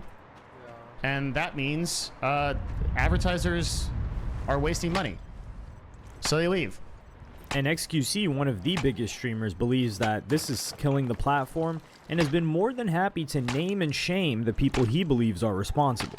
Project Lacey. Let me click on streams, right? Bing. Jesus. But instead of being a few bad apples, the problem is systemic. And despite Twitch's recent attempt to clamp down on this behavior, it might actually be too late. If you're an advertiser, there's a lot of better ways to invest your money. Will this bubble eventually pop? What if I told you it already has? Even though view botting has only recently been in the news, this has been a very poorly kept secret on Twitch for years. Devin Nash, who co-founded an influencer marketing agency Novo, has been sounding the alarm about view botting for years. On his channel in 2021, he outlined just how easy it is to manipulate streaming numbers. So how hard is it to create bot accounts? Well, it turns out it's super easy. And the way that it works is to create an account on Twitch, you need a verified email or a phone number. Okay? Most people will just select the email, and you can also do this, which is enable this additional account creation thing where additional Twitch accounts can be created using this verified email address. And that basically means that you can turn this feature on. You can spin up a temporary email, and then it will send you a 6-digit verification to your email, and you'll have to register that, and bam, you've got a Twitch account. Okay, so creating bot accounts is incredibly easy on the platform, and there's no, like, a bot can easily create thousands of accounts on Twitch. Most streamers will pay a third party to do this, and it's easy to see why. In fact, Twitch's platform incentivizes users to massage their own figures.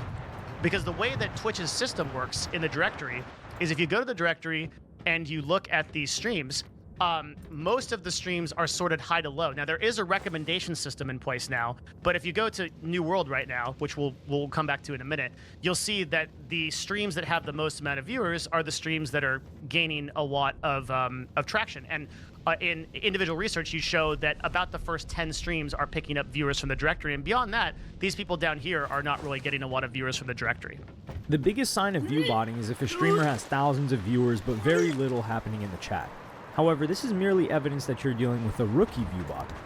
But what's crazier than that is that it's not actually that complicated to duplicate Twitch chat. So what you can do is you can run a dictionary, and there are these dictionaries available of terms where all you have to do is like type easy clap, K-Kona, right? Or Kappa, whatever. There's a million different things that would basically make it appear that because one of the classic things is like, well, I'll always know if somebody is illegally view botting because their chat will be dead, right? You'll go in and you'll see they have 20,000 viewers, but their chat will be dead. But a smart view botter will simply just use a dictionary with view bots. And by the way, these services are all available. Like, this is a Google search away. And there are also streamers who have a genuine viewership and fan base, but use view botting as part of a fake it till you make it strategy. Suffice to say, it will surprise you how many successful streamers view botted their way to the top. And then once because of this directory system and this Kingmaker system, they were able to drop those view bots and then and replace them with legitimate users. So they view bot it, basically literally fake it till you make it, okay? But surely, if view botting is against Twitch's terms of service, these streamers run the risk of getting banned, right? After all, Rice Gum got permanently banned 10 years ago for that reason. But not exactly. Problem is that let's say that I'm view botting, okay? I'm view botting my Twitch stream. But I never show on stream that I'm view botting. I never talk about it, okay?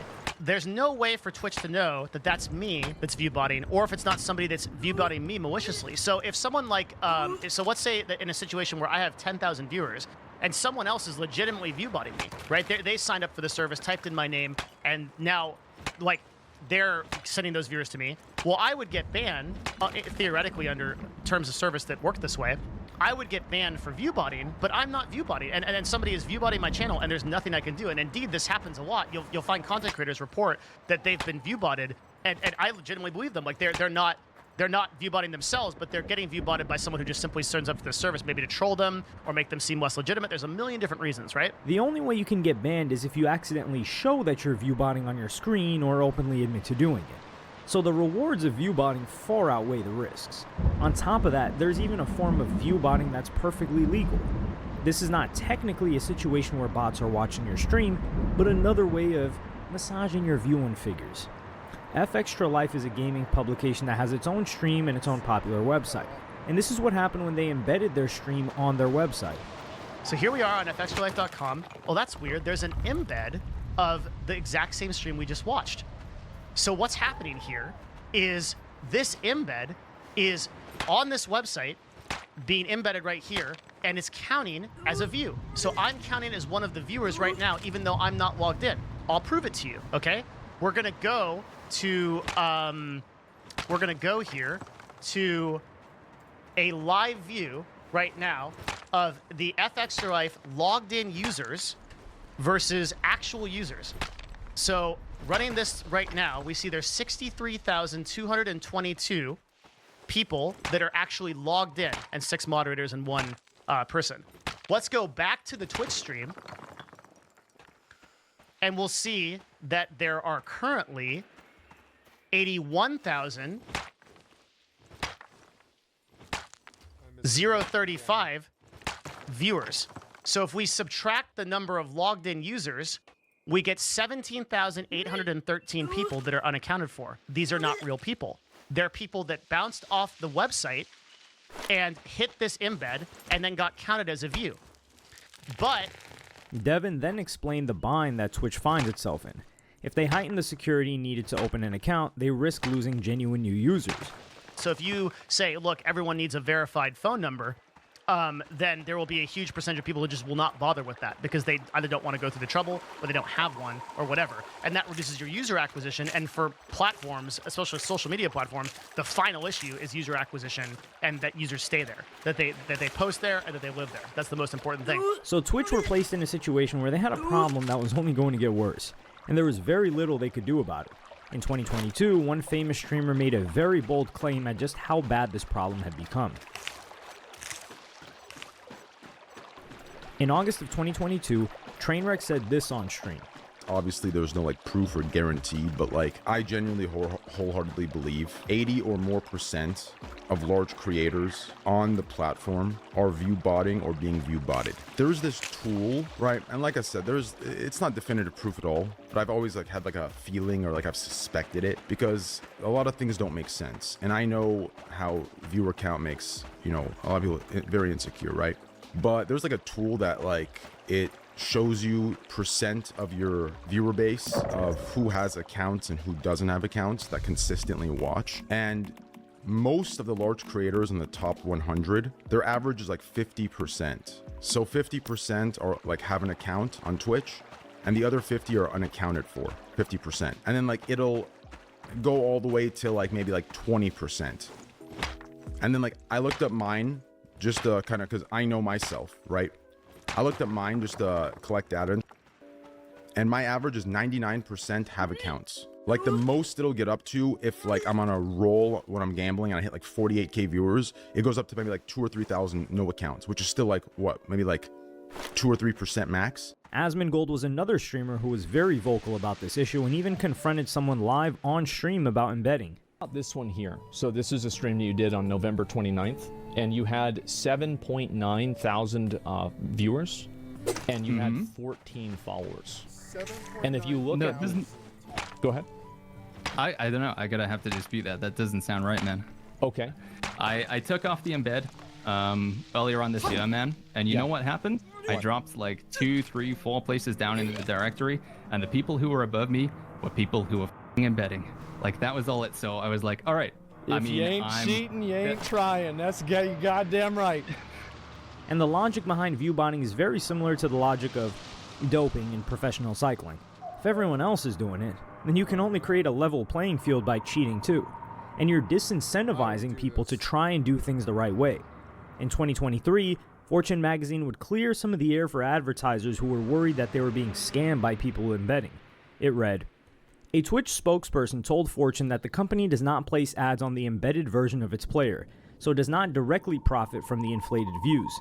It could still, however, use these viewership numbers and information seen by advertisers, though the spokesperson clarified it takes extensive measures to prevent this." This article revealed that a streamer named Pestily offered 3 streamers $2,000 a week to stop using embedded streams. Another streamer named Gathalion told Fortune, "A lot of these folks sell their embedded metrics as organic, which in turn has hurt that market for a lot of people." Fortune magazine did not have objective figures to make any conclusions, but this is yet another part of the problem. Twitch isn't very transparent with its figures. The article said, Twitch declined to share data with Fortune about the embedding, but said that the vast majority of streamers use the embed player as intended. Anecdotally, Gathalion estimates that embedded streams can bolster viewership by 80%. though the streamer believes that only 5% of streamers are cheating or using subterfuge to inflate the number of viewers they have. But with all this controversy, none of the issues really got solved. The gaming streamer Co claimed that he had personally spoken to Twitch's CEO Dan Clancy about viewbotting around this time, but nothing happened afterward. So I had dinner with me and Dan Clancy. Yeah. Okay. And we talked about this issue at length, and that was 2 years ago, and shortly before the F Extra Life stuff happened. So that was when that big push happened initially. Yeah. That kind of like started the whole thing, and then unfortunately after that it completely died. It was like that initiative disappeared. There was supposed to be a whole bunch of follow-up stuff to that just never happened, and now here we are. The biggest thing that I'm most concerned about is it's like this could have severe and significant ramifications to the entire platform. I am pretty frustrated with Dan, like on a I am using your platform as a contractor level. Yeah. This issue got overshadowed by the adpocalypse in 2024, where many advertisers were concerned about politically sensitive content on the platform. But viewbotting would become yet another reason not to advertise with them. In March of 2025, the streamer Queen Gloria accidentally shared a viewbotting app on her screen while streaming.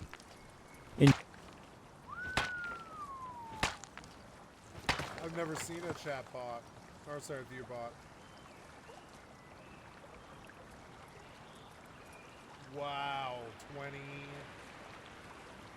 Wow, free for a 3-hour period. Razor available. In June, Ray J joined Twitch and in the span of 14 days became the 29th most popular streamer. Ray J was accused of viewbotting and unapologetically confirmed that this was correct. Don't go, yo, he viewbotting. So what? It's legal. Remember, whatever's legal, you should do. What these think, bro? If you can legally purchase and flip your money, that's what this platform is for. Ultimately, companies were expected to pay money to advertise on the platform, but now had no idea just how many eyeballs their products and services were actually reaching. So this bedrock of Twitch's business model was under threat. Towards the end of July, Twitch finally addressed the lingering problem of viewbotting, and as a result risked exposing many high-profile streamers. But perhaps more importantly, they risked exposing the entire streaming platform itself. On July 28th, Twitch announced on Twitter, "We recently made changes that meaningfully improved our ability to identify viewbots, inauthentic viewership, and other potentially fake engagement. These changes will roll out over the next few weeks. So if your channel is viewbotted, or if some of your viewers are artificial or inflated, you will see an impact to your channel's view count. This also means that third-party sites that publish unverified Twitch view counts are going to see changes to that data over time." Trainwreck responded to this with, "If this is real and you've done this right, you're about to realize 80% of your top 100 new generation English-speaking streamers are botting 50% or more of their viewership." Then, Trainwreck dropped another bombshell about the streaming industry. A lot of new streamers will see a huge boost in views after they collaborate with a more successful streamer. Trainwreck claimed these collabs are merely smoke and mirrors, and just a way to cover up viewbotting. First, they manufacture false hype, and they hide it behind collaborative events. Then, make the view count appear to make sense to the general public or other real streamers they're hoping to pull real audience from that don't understand basic viewership dynamics or analytics. On July 31st, Devin Nash explained the contradictory numbers that ad agencies had to deal with. "Our brand's conversions were worse the more viewers a stream had. The largest streams have the least sales. 500 to 1,000 viewer streams often have the best sales and outperform many 30,000 plus viewer creators. We initially attributed this to diminishing viewer returns, aka not everyone in large streams is as invested as core small communities. This is untrue though, because the few large streams that do have authentic viewership overperform on ad campaigns, so it had to be something else." Then he shared the shocking figures that were eerily similar to Trainwreck's figure that 80% of popular streamers are viewbotting. "We did some digging and were shocked at the number of top 500 broadcasters that are being viewbotted or viewbotting themselves. We estimate it's around 400 to 430 of the top 500, not including embeds. It is incredibly easy to do. And viewbotting in the long run is not a sustainable business model. Advertisers immediately saw little return on their investment and won't be coming back." According to Devin, in 2025, most major brands have already run campaigns with horrible results, and so they and their agencies simply don't advertise on Twitch anymore. The untold story is millions gone from creators and the live streaming platforms themselves because of this. The live streaming platforms aren't incentivized to do the right thing because more viewers equals more sponsor deals and a better looking platform. But what goes around comes around, and the bill will come due. On August 21st, Twitch pulled the switch on its viewbots. In the span of 3 days, Twitch's viewership dropped by 24%, leaving many of its biggest streamers with questions to answer. Moist Critical pointed out that many streamers decided to simply not stream that week. But no, they kind of they dropped a bomb here. It was a pretty big deal, so big in fact that a lot of streamers many suspected of being a view botter had just decided not to stream for like the last week or so, inexplicably. Just randomly deciding not to stream during the bot purge, which of course has everyone raising an eyebrow. Streamers such as Tectone and Lydia Violet saw their audience split in half. Miskiff and Lacey were other names who witnessed a huge number drop too. One of the biggest plot twists was that Asmongold also saw viewers drop too. Asmongold claims that he wasn't view botting, but was view botted. I think I'm one of them. I think that people have botted my channel. Like, there have been times where I've been botted up to 100,000 viewers. I remember I had 100,000 viewers playing Arknight's Enfield. Whether a streamer was view botting all depended on your personal opinion of them. If they were your favorite streamer, then they were a victim of view botting. If you hated them, then of course they were the one view botting. One streamer who saw no real changes was XQC. He posted on Twitter, "Twitch has cracked down on bots in the 2 to 3 days, and view botters, victims of view botting, have been exposed. Streamers that are part of groups and orgs are seemingly being botted much more heavily. I don't want to start witch hunts, but the data's interesting. Go see for yourself." There were some videos of XQC looking at some major streamers whose numbers significantly dropped. I'll check Lacey. Let me click on streams. Yeah, like everybody would has tried to rag on XQC and cancel him a bunch of times because the way he talks or whatever. But you can tell there is personality there and knowledge and information and a personality and shit. Just like me, I don't fear I don't fear not making it because I don't need to make it. I will inherit 2 houses and 4 acres of land, and we're staying here and stuff. And I've made it. I don't need to put my future or my career or any of that at risk at all. I don't need to do any of that stuff because it's no matter what, I will always have food on the table. I'll always be able to feed my cat. Later on, when my mother passes, I'll travel and stuff. I'll buy a cheap Winnebago and I'll travel the country in the summer and stuff. And just live off of beans and water and shit like this while I do my job. But I do it mobily on a travel blog and shit like this. And and I've just made it. I've made it. I don't know how else to put it. I don't need to. I really like this design. This design is so cool. This design is so fucking cool. And you can't get up it either. You can't get up that.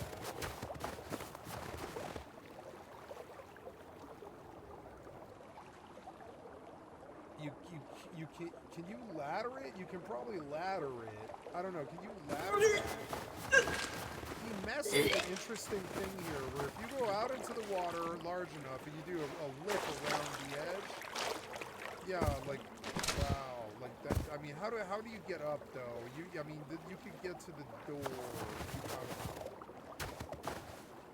It does stimulate my brain.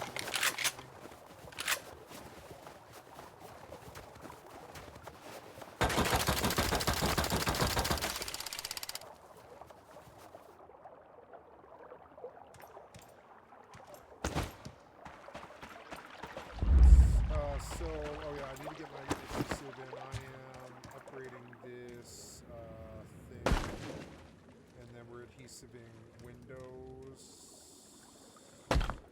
Yep. Most important one being that one. Oh no, that's wrong though. I need to.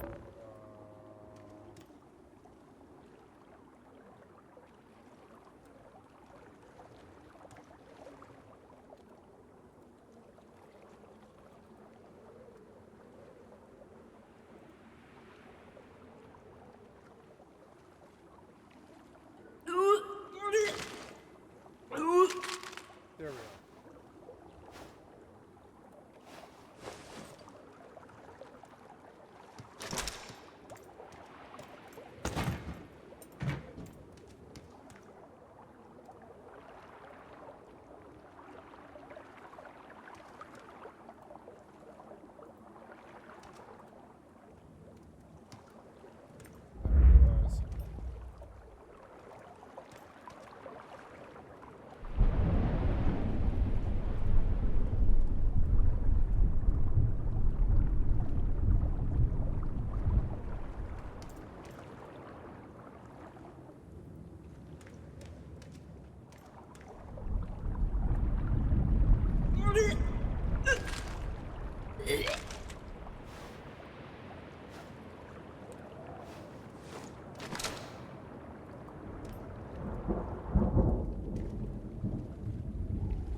Honestly, a stone wall is much, much better here. Because there's nothing stopping me from doing that. I mean, except the mats. The mats are the only thing. Maybe I need to install a window.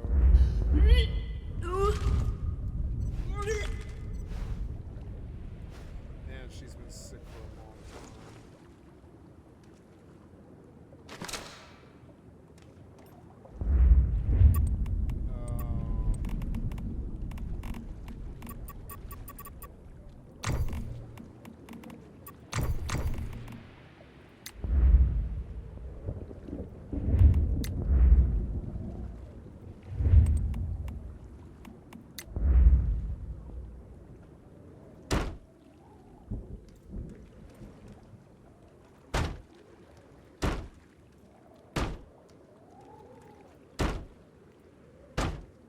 Okay, I have a secure base. Yay! Except for this wall.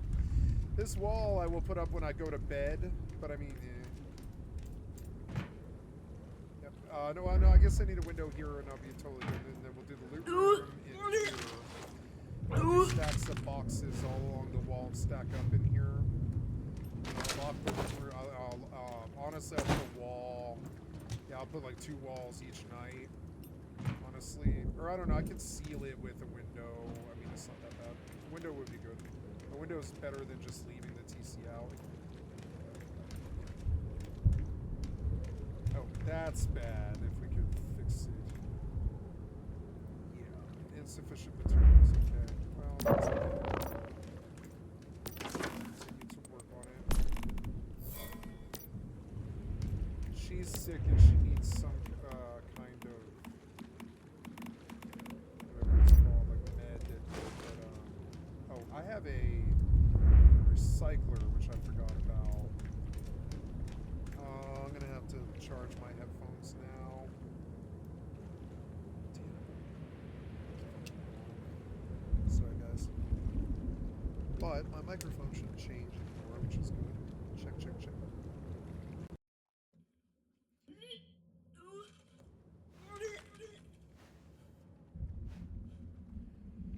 Gonna cook something while my headphones charge, and eat something. I'll be right back.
Okay, gotta go piss and then I'm ready. Sorry.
Okay, we are about to go loot the monument. I think, yeah. And I am sick. Oh no, I have stuff. Oops. I should cook this copper.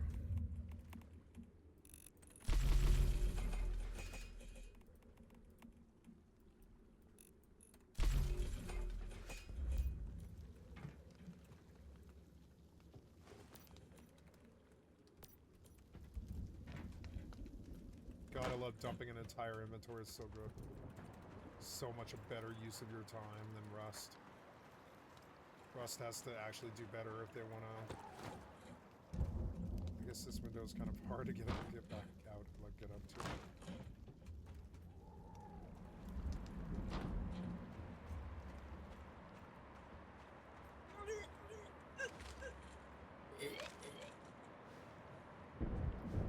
Copper. I'm gonna get the copper just because I need it. Sulfur, I think. No, crocodile eggs.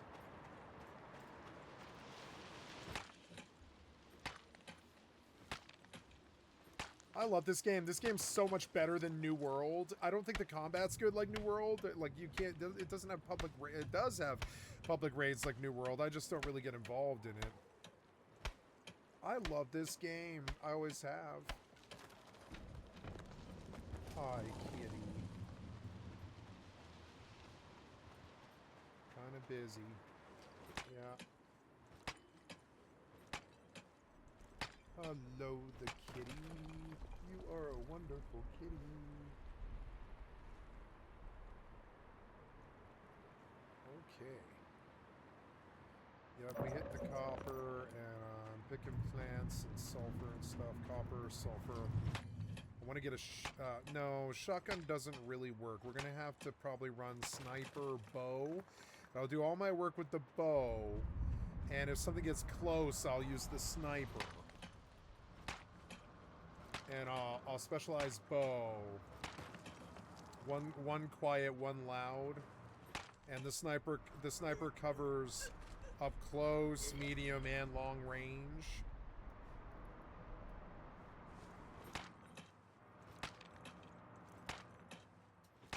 And I don't like shooting it without, or I don't like shooting it hip fire, but I mean, you can shoot a hip fire and it does really good damage to get something off of you.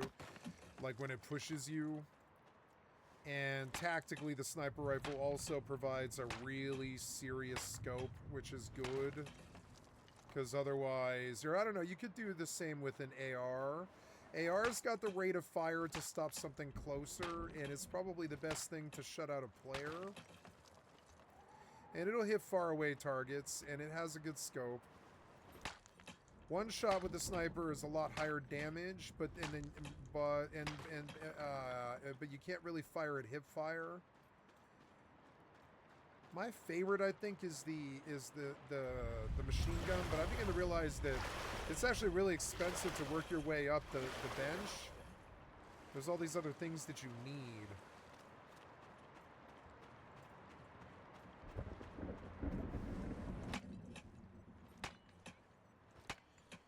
Yeah, you a happy kitty.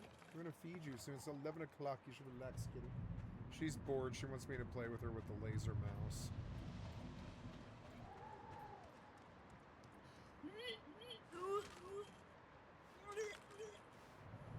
Man, she's been sick a long time.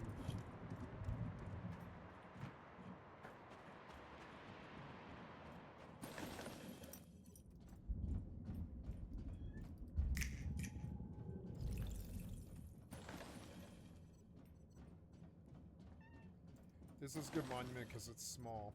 Yes, hello, kitty. Yes, you are throwing a fit for no reason. I love you, kitty.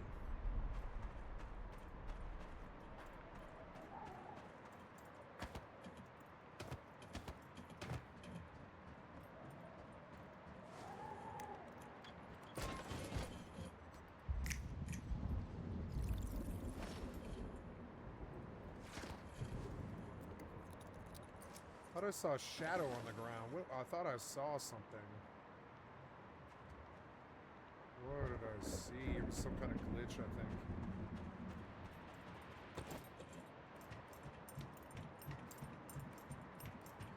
I like this way more than our graders. It has a way better loop, in my opinion. I wish I had saved the money on Arc Raiders and just spent it on this. I'm learning. So many, like a couple of these games do it right, the rest of them don't. And I like Arc Raiders, and it is a good experience, but I didn't really enjoy the toxicity of it, and the PvE wasn't amazing to me. It wasn't end game. It wasn't like game-breaking PvE for me. The game's just fun. I'm gonna be glad I own it later, but right now it's like hard for me to play. They'll have to work to keep my love.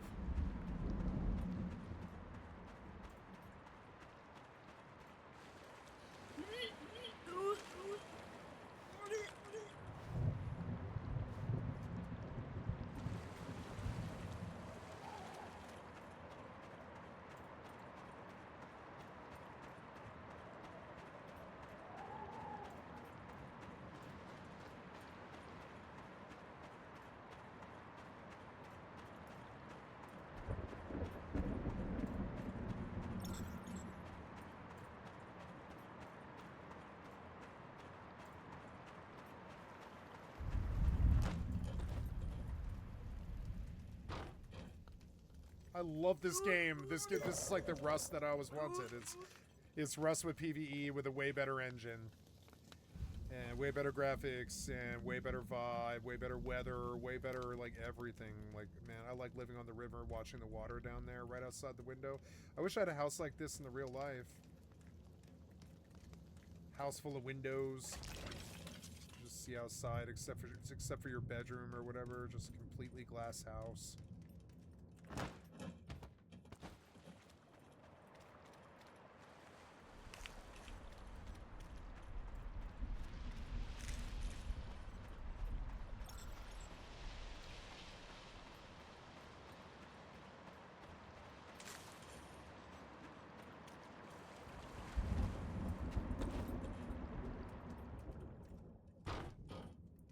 Wait, I missed some.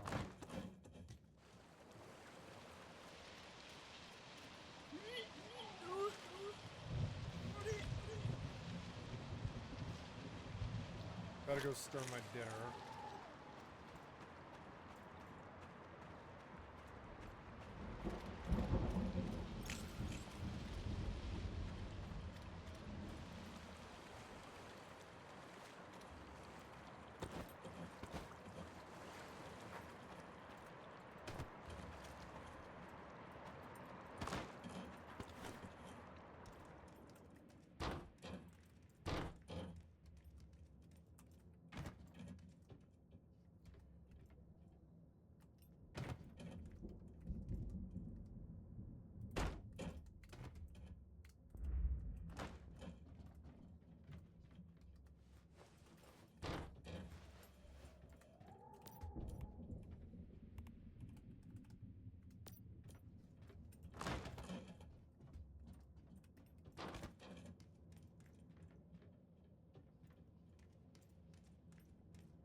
Oh, that takes metal scraps, damn it.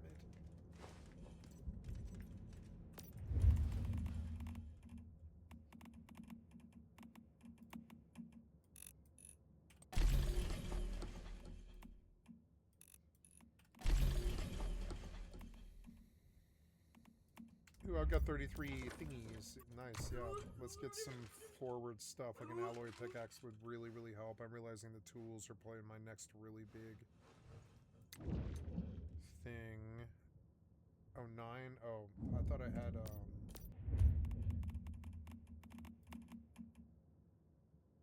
Oh.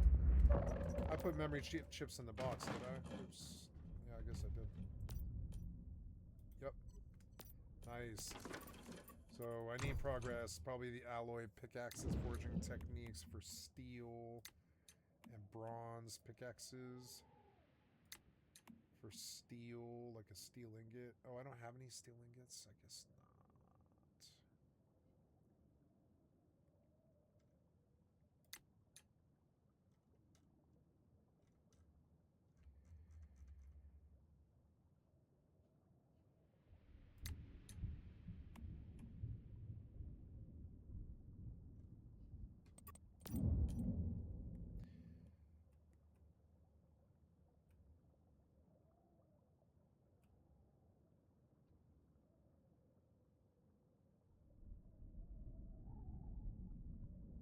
I don't know, I kind of do want to work my way to the pistol. It's the best tool for this early. Yeah, go pistol nail gun, I think. Yeah. No, I don't know. I like the bow. It's quiet. Nail gun's quiet. It's, yeah, I could go bow gun, nail gun.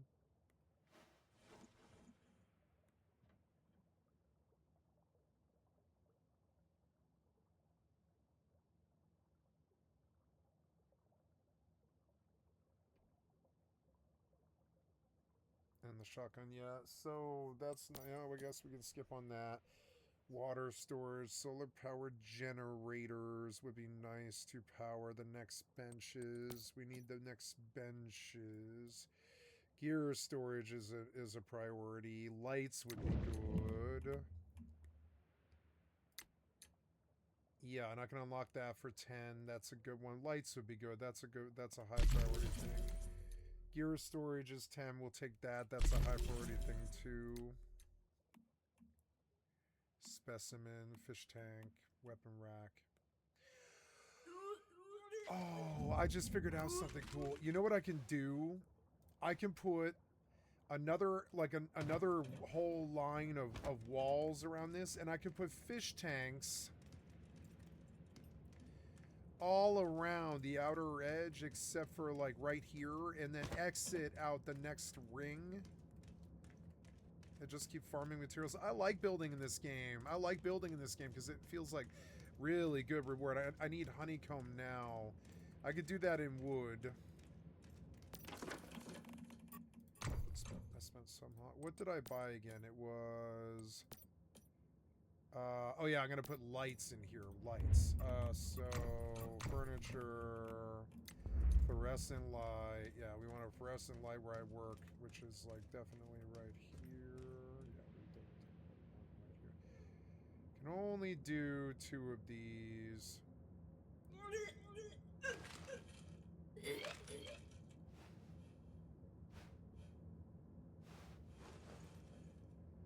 I want to enter and exit out the top, I think. And put a stone wall around this. And put fish tanks where these windows are. Or I could just, yeah, I could just put walls where these windows are. I don't know, the whole base could evolve.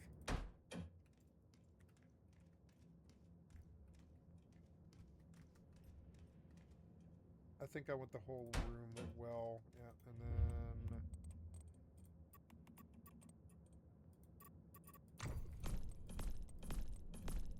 There, and then maybe I can make these. No, I don't have enough rubber adhesive and electronic parts. Those are hard to get.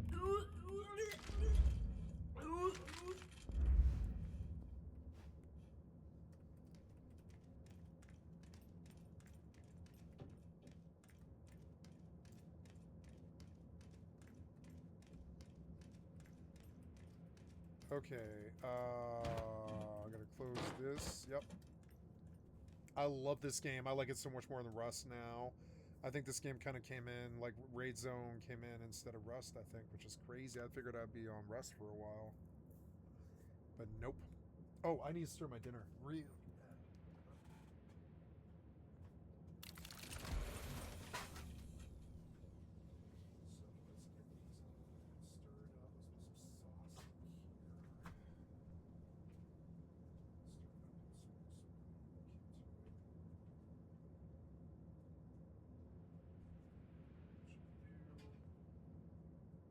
So let's get these all stirred up. Let's put some sauce in here. Stir it up and stir it so we can do it.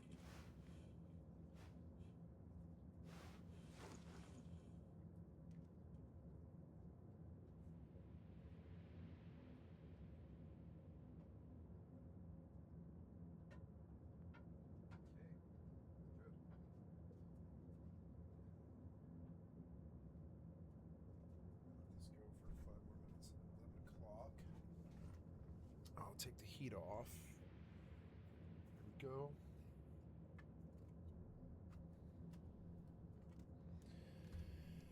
Okay, lights were a good thing. I'm gonna need metal frags, and I don't know where to get that in like very fast anyways.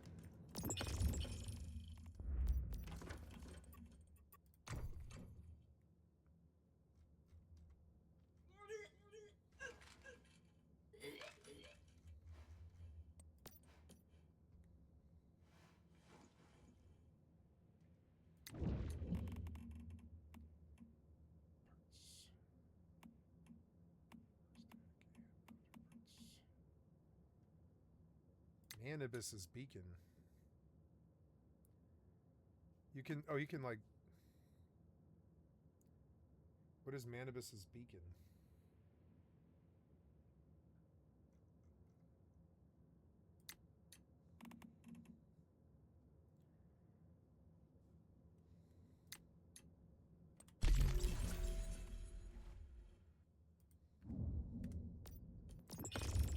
I guess I'll make a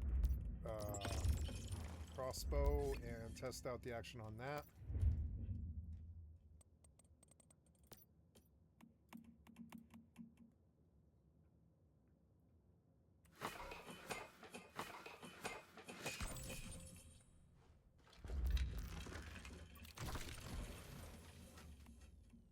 They have the same damage, but one's...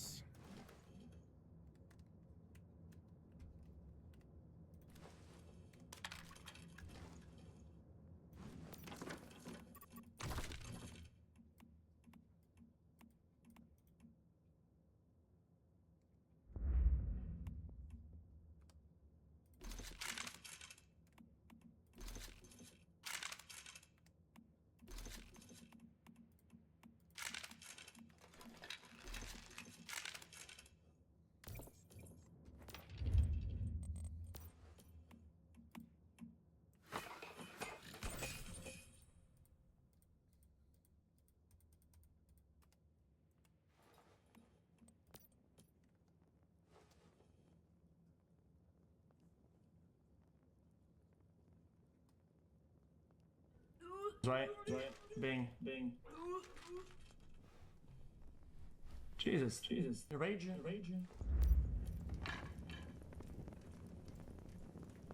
Jesus Christ. The pattern was that a lot of these streamers were affiliated with an org like OTK or FaZe Clan, and yeah, they're like all basically like they're like organized view botters.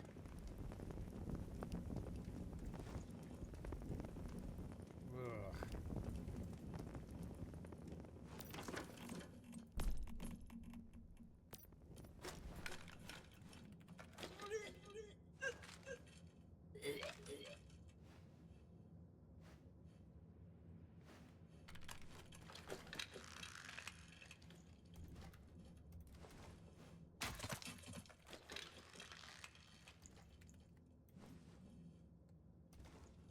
It should be more accurate. Damn it, I wasted a bandage.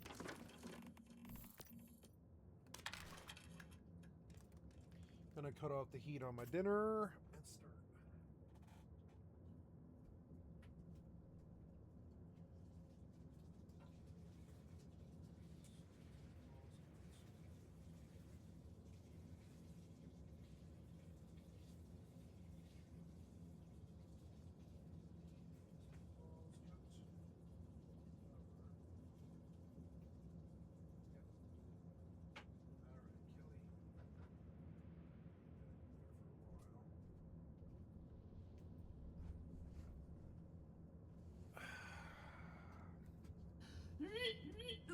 All buildings, oh yeah, from midnight to noon, yeah, so that's cool, like half that, and then for the next 12 hours, this base is completely invulnerable. I forgot about this, at 11 o'clock until from 11 p.m.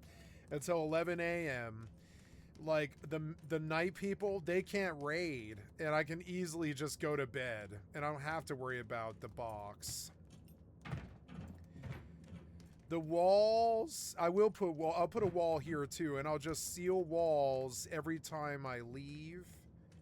It's expensive, but it gives me peace of mind, and then I can't be raided. I pretty much can't be touched. Or I don't know, I can be, but it's like they've got to come in while it's live. They got to hit you while it's live. Through joining these dots together, XQC tweeted, "I've been thinking, why orgs would bot heavily? Then the answer seemed almost obvious. Talent agencies receive a percentage from ad streams their talent does. By inflating their streamers, they can sell massive ad packages in bulk and take in much higher sums. To put it simply, fraud. This doesn't seem like a problem for most people, but it's a silent killer. It kills the industry as a whole. It lowers discoverability for smaller streamers significantly and cuts down their income if they ever make it at all. So it's unclear who exactly is the perpetrator in this view-botting scandal. However, it seemed clear that the victims were the sponsors and the advertisers. Well, even this issue is still up for debate. Sponsors. Allegedly, some sponsors have been botting sponsored streams in order to seem more popular to the average viewer. So they'll artificially boost those numbers so it seems like there's more hype around the product, and they've also been accused of botting even beyond sponsored streams because by being partnered with that streamer, it's better for their brand if that streamer is perceived as more popular. And this problem all goes back to Twitch not being transparent with their data. The way brand partnership works when it comes to streamers is they base your pay on your metrics. And the metrics that you provide, well, that's not going to account for bots. They can only go off the information that is accessible. And they don't have that back-end ability that Twitch has to go in there and see, well, who's a real viewer versus a fake one? Like, how many bots are here? They only have your metrics. So that's your average viewers, which could easily be hyperinflated because of bots. And ultimately, if Twitch had the power to get rid of every single bot, they might think twice about actually doing it. Like if Twitch had a magic button that they could press it, and it would guarantee every bot and all invalid traffic would be banned on Twitch from this point forward and could never return. It'd basically be like in K-pop Demon Hunters when they fully seal away all the demons they can't return. If Twitch could do that right now, I think they would be very apprehensive about it. Asmongold responded to Moist Critical's video and told the harsh truth that advertising with Twitch is not a good investment. Streams are not a good way of investing your money if you're an advertiser. If you're an advertiser, there's a lot of better ways to invest your money. Will this bubble eventually pop? What if I told you it already has? So 2 years ago, 3 years ago, people were getting paid $100,000 to just play a video game for an hour, and they had like 10,000 viewers. And there was no other expectation of them at all. Like it was literally just, it was a free money. Yeah. Free money. This was happening. That's crazy. Isn't that disgusting? And so anyway, companies then, but the problem is that companies were new to the online space because many companies moved from the traditional media space to the online space because of COVID and then having to allocate their marketing budgets. But after they had a couple of years of data and the telemetry that they could use to figure out, like, are we actually making our money back here, they realized that nope, Maruskis, we're definitely not. Asmongold also pointed out that Twitch also has kick breathing down its neck, especially given that kick pays a much bigger share of revenue to its streamers. At the moment, Twitch's biggest unique selling proposition is that it's a much larger platform, but purging view bots could destroy this perception. So like Twitch, one of Twitch's biggest competitive advantages is that they are the biggest pond. Even though they're still a small pond, they're the biggest small pond of live streaming. So if you don't have that, if you don't have that intrinsic value, then you're immediately going to have people going over to platforms like Kick and platforms like Rumble. You could look at Twitch as being almost on a cliff edge at the moment. Younger viewers watching might not even remember Twitter's short-form video ad Vine, which was incredibly popular but wasn't profitable. So Twitch could become Vine, although Amazon owns Twitch and they didn't own Vine, and Kick could become TikTok. So should Twitch just simply cross their fingers and hope for the best? Well, Devin Nash has explained some of the harsh truth in front of them, but also some constructive things they could do from now on. He pointed out that the obvious fact that Twitch needs to pay for itself. It costs money to run a website like this, obviously, right? And it costs money because all these streams are being encoded through servers to be sent through to all the viewers so that you can watch these streams. And the only way to support this at scale, really for any of these websites, for YouTube, for Twitch, for Kick, is advertisers. And this becomes a problem when, as Devin found out, that 2 out of every 5 users on Twitch are a bot.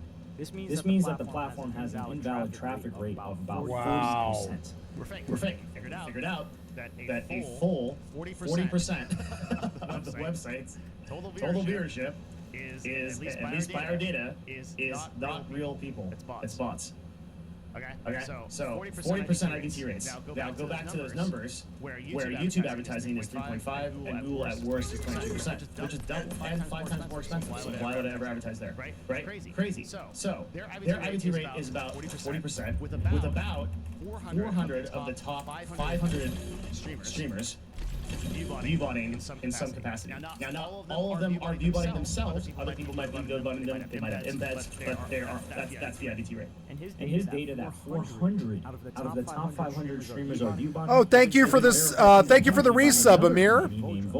So they analyzed 4,567 unique streamers, and they had a very different methodology of doing it than we did. They looked at it, and they found out completely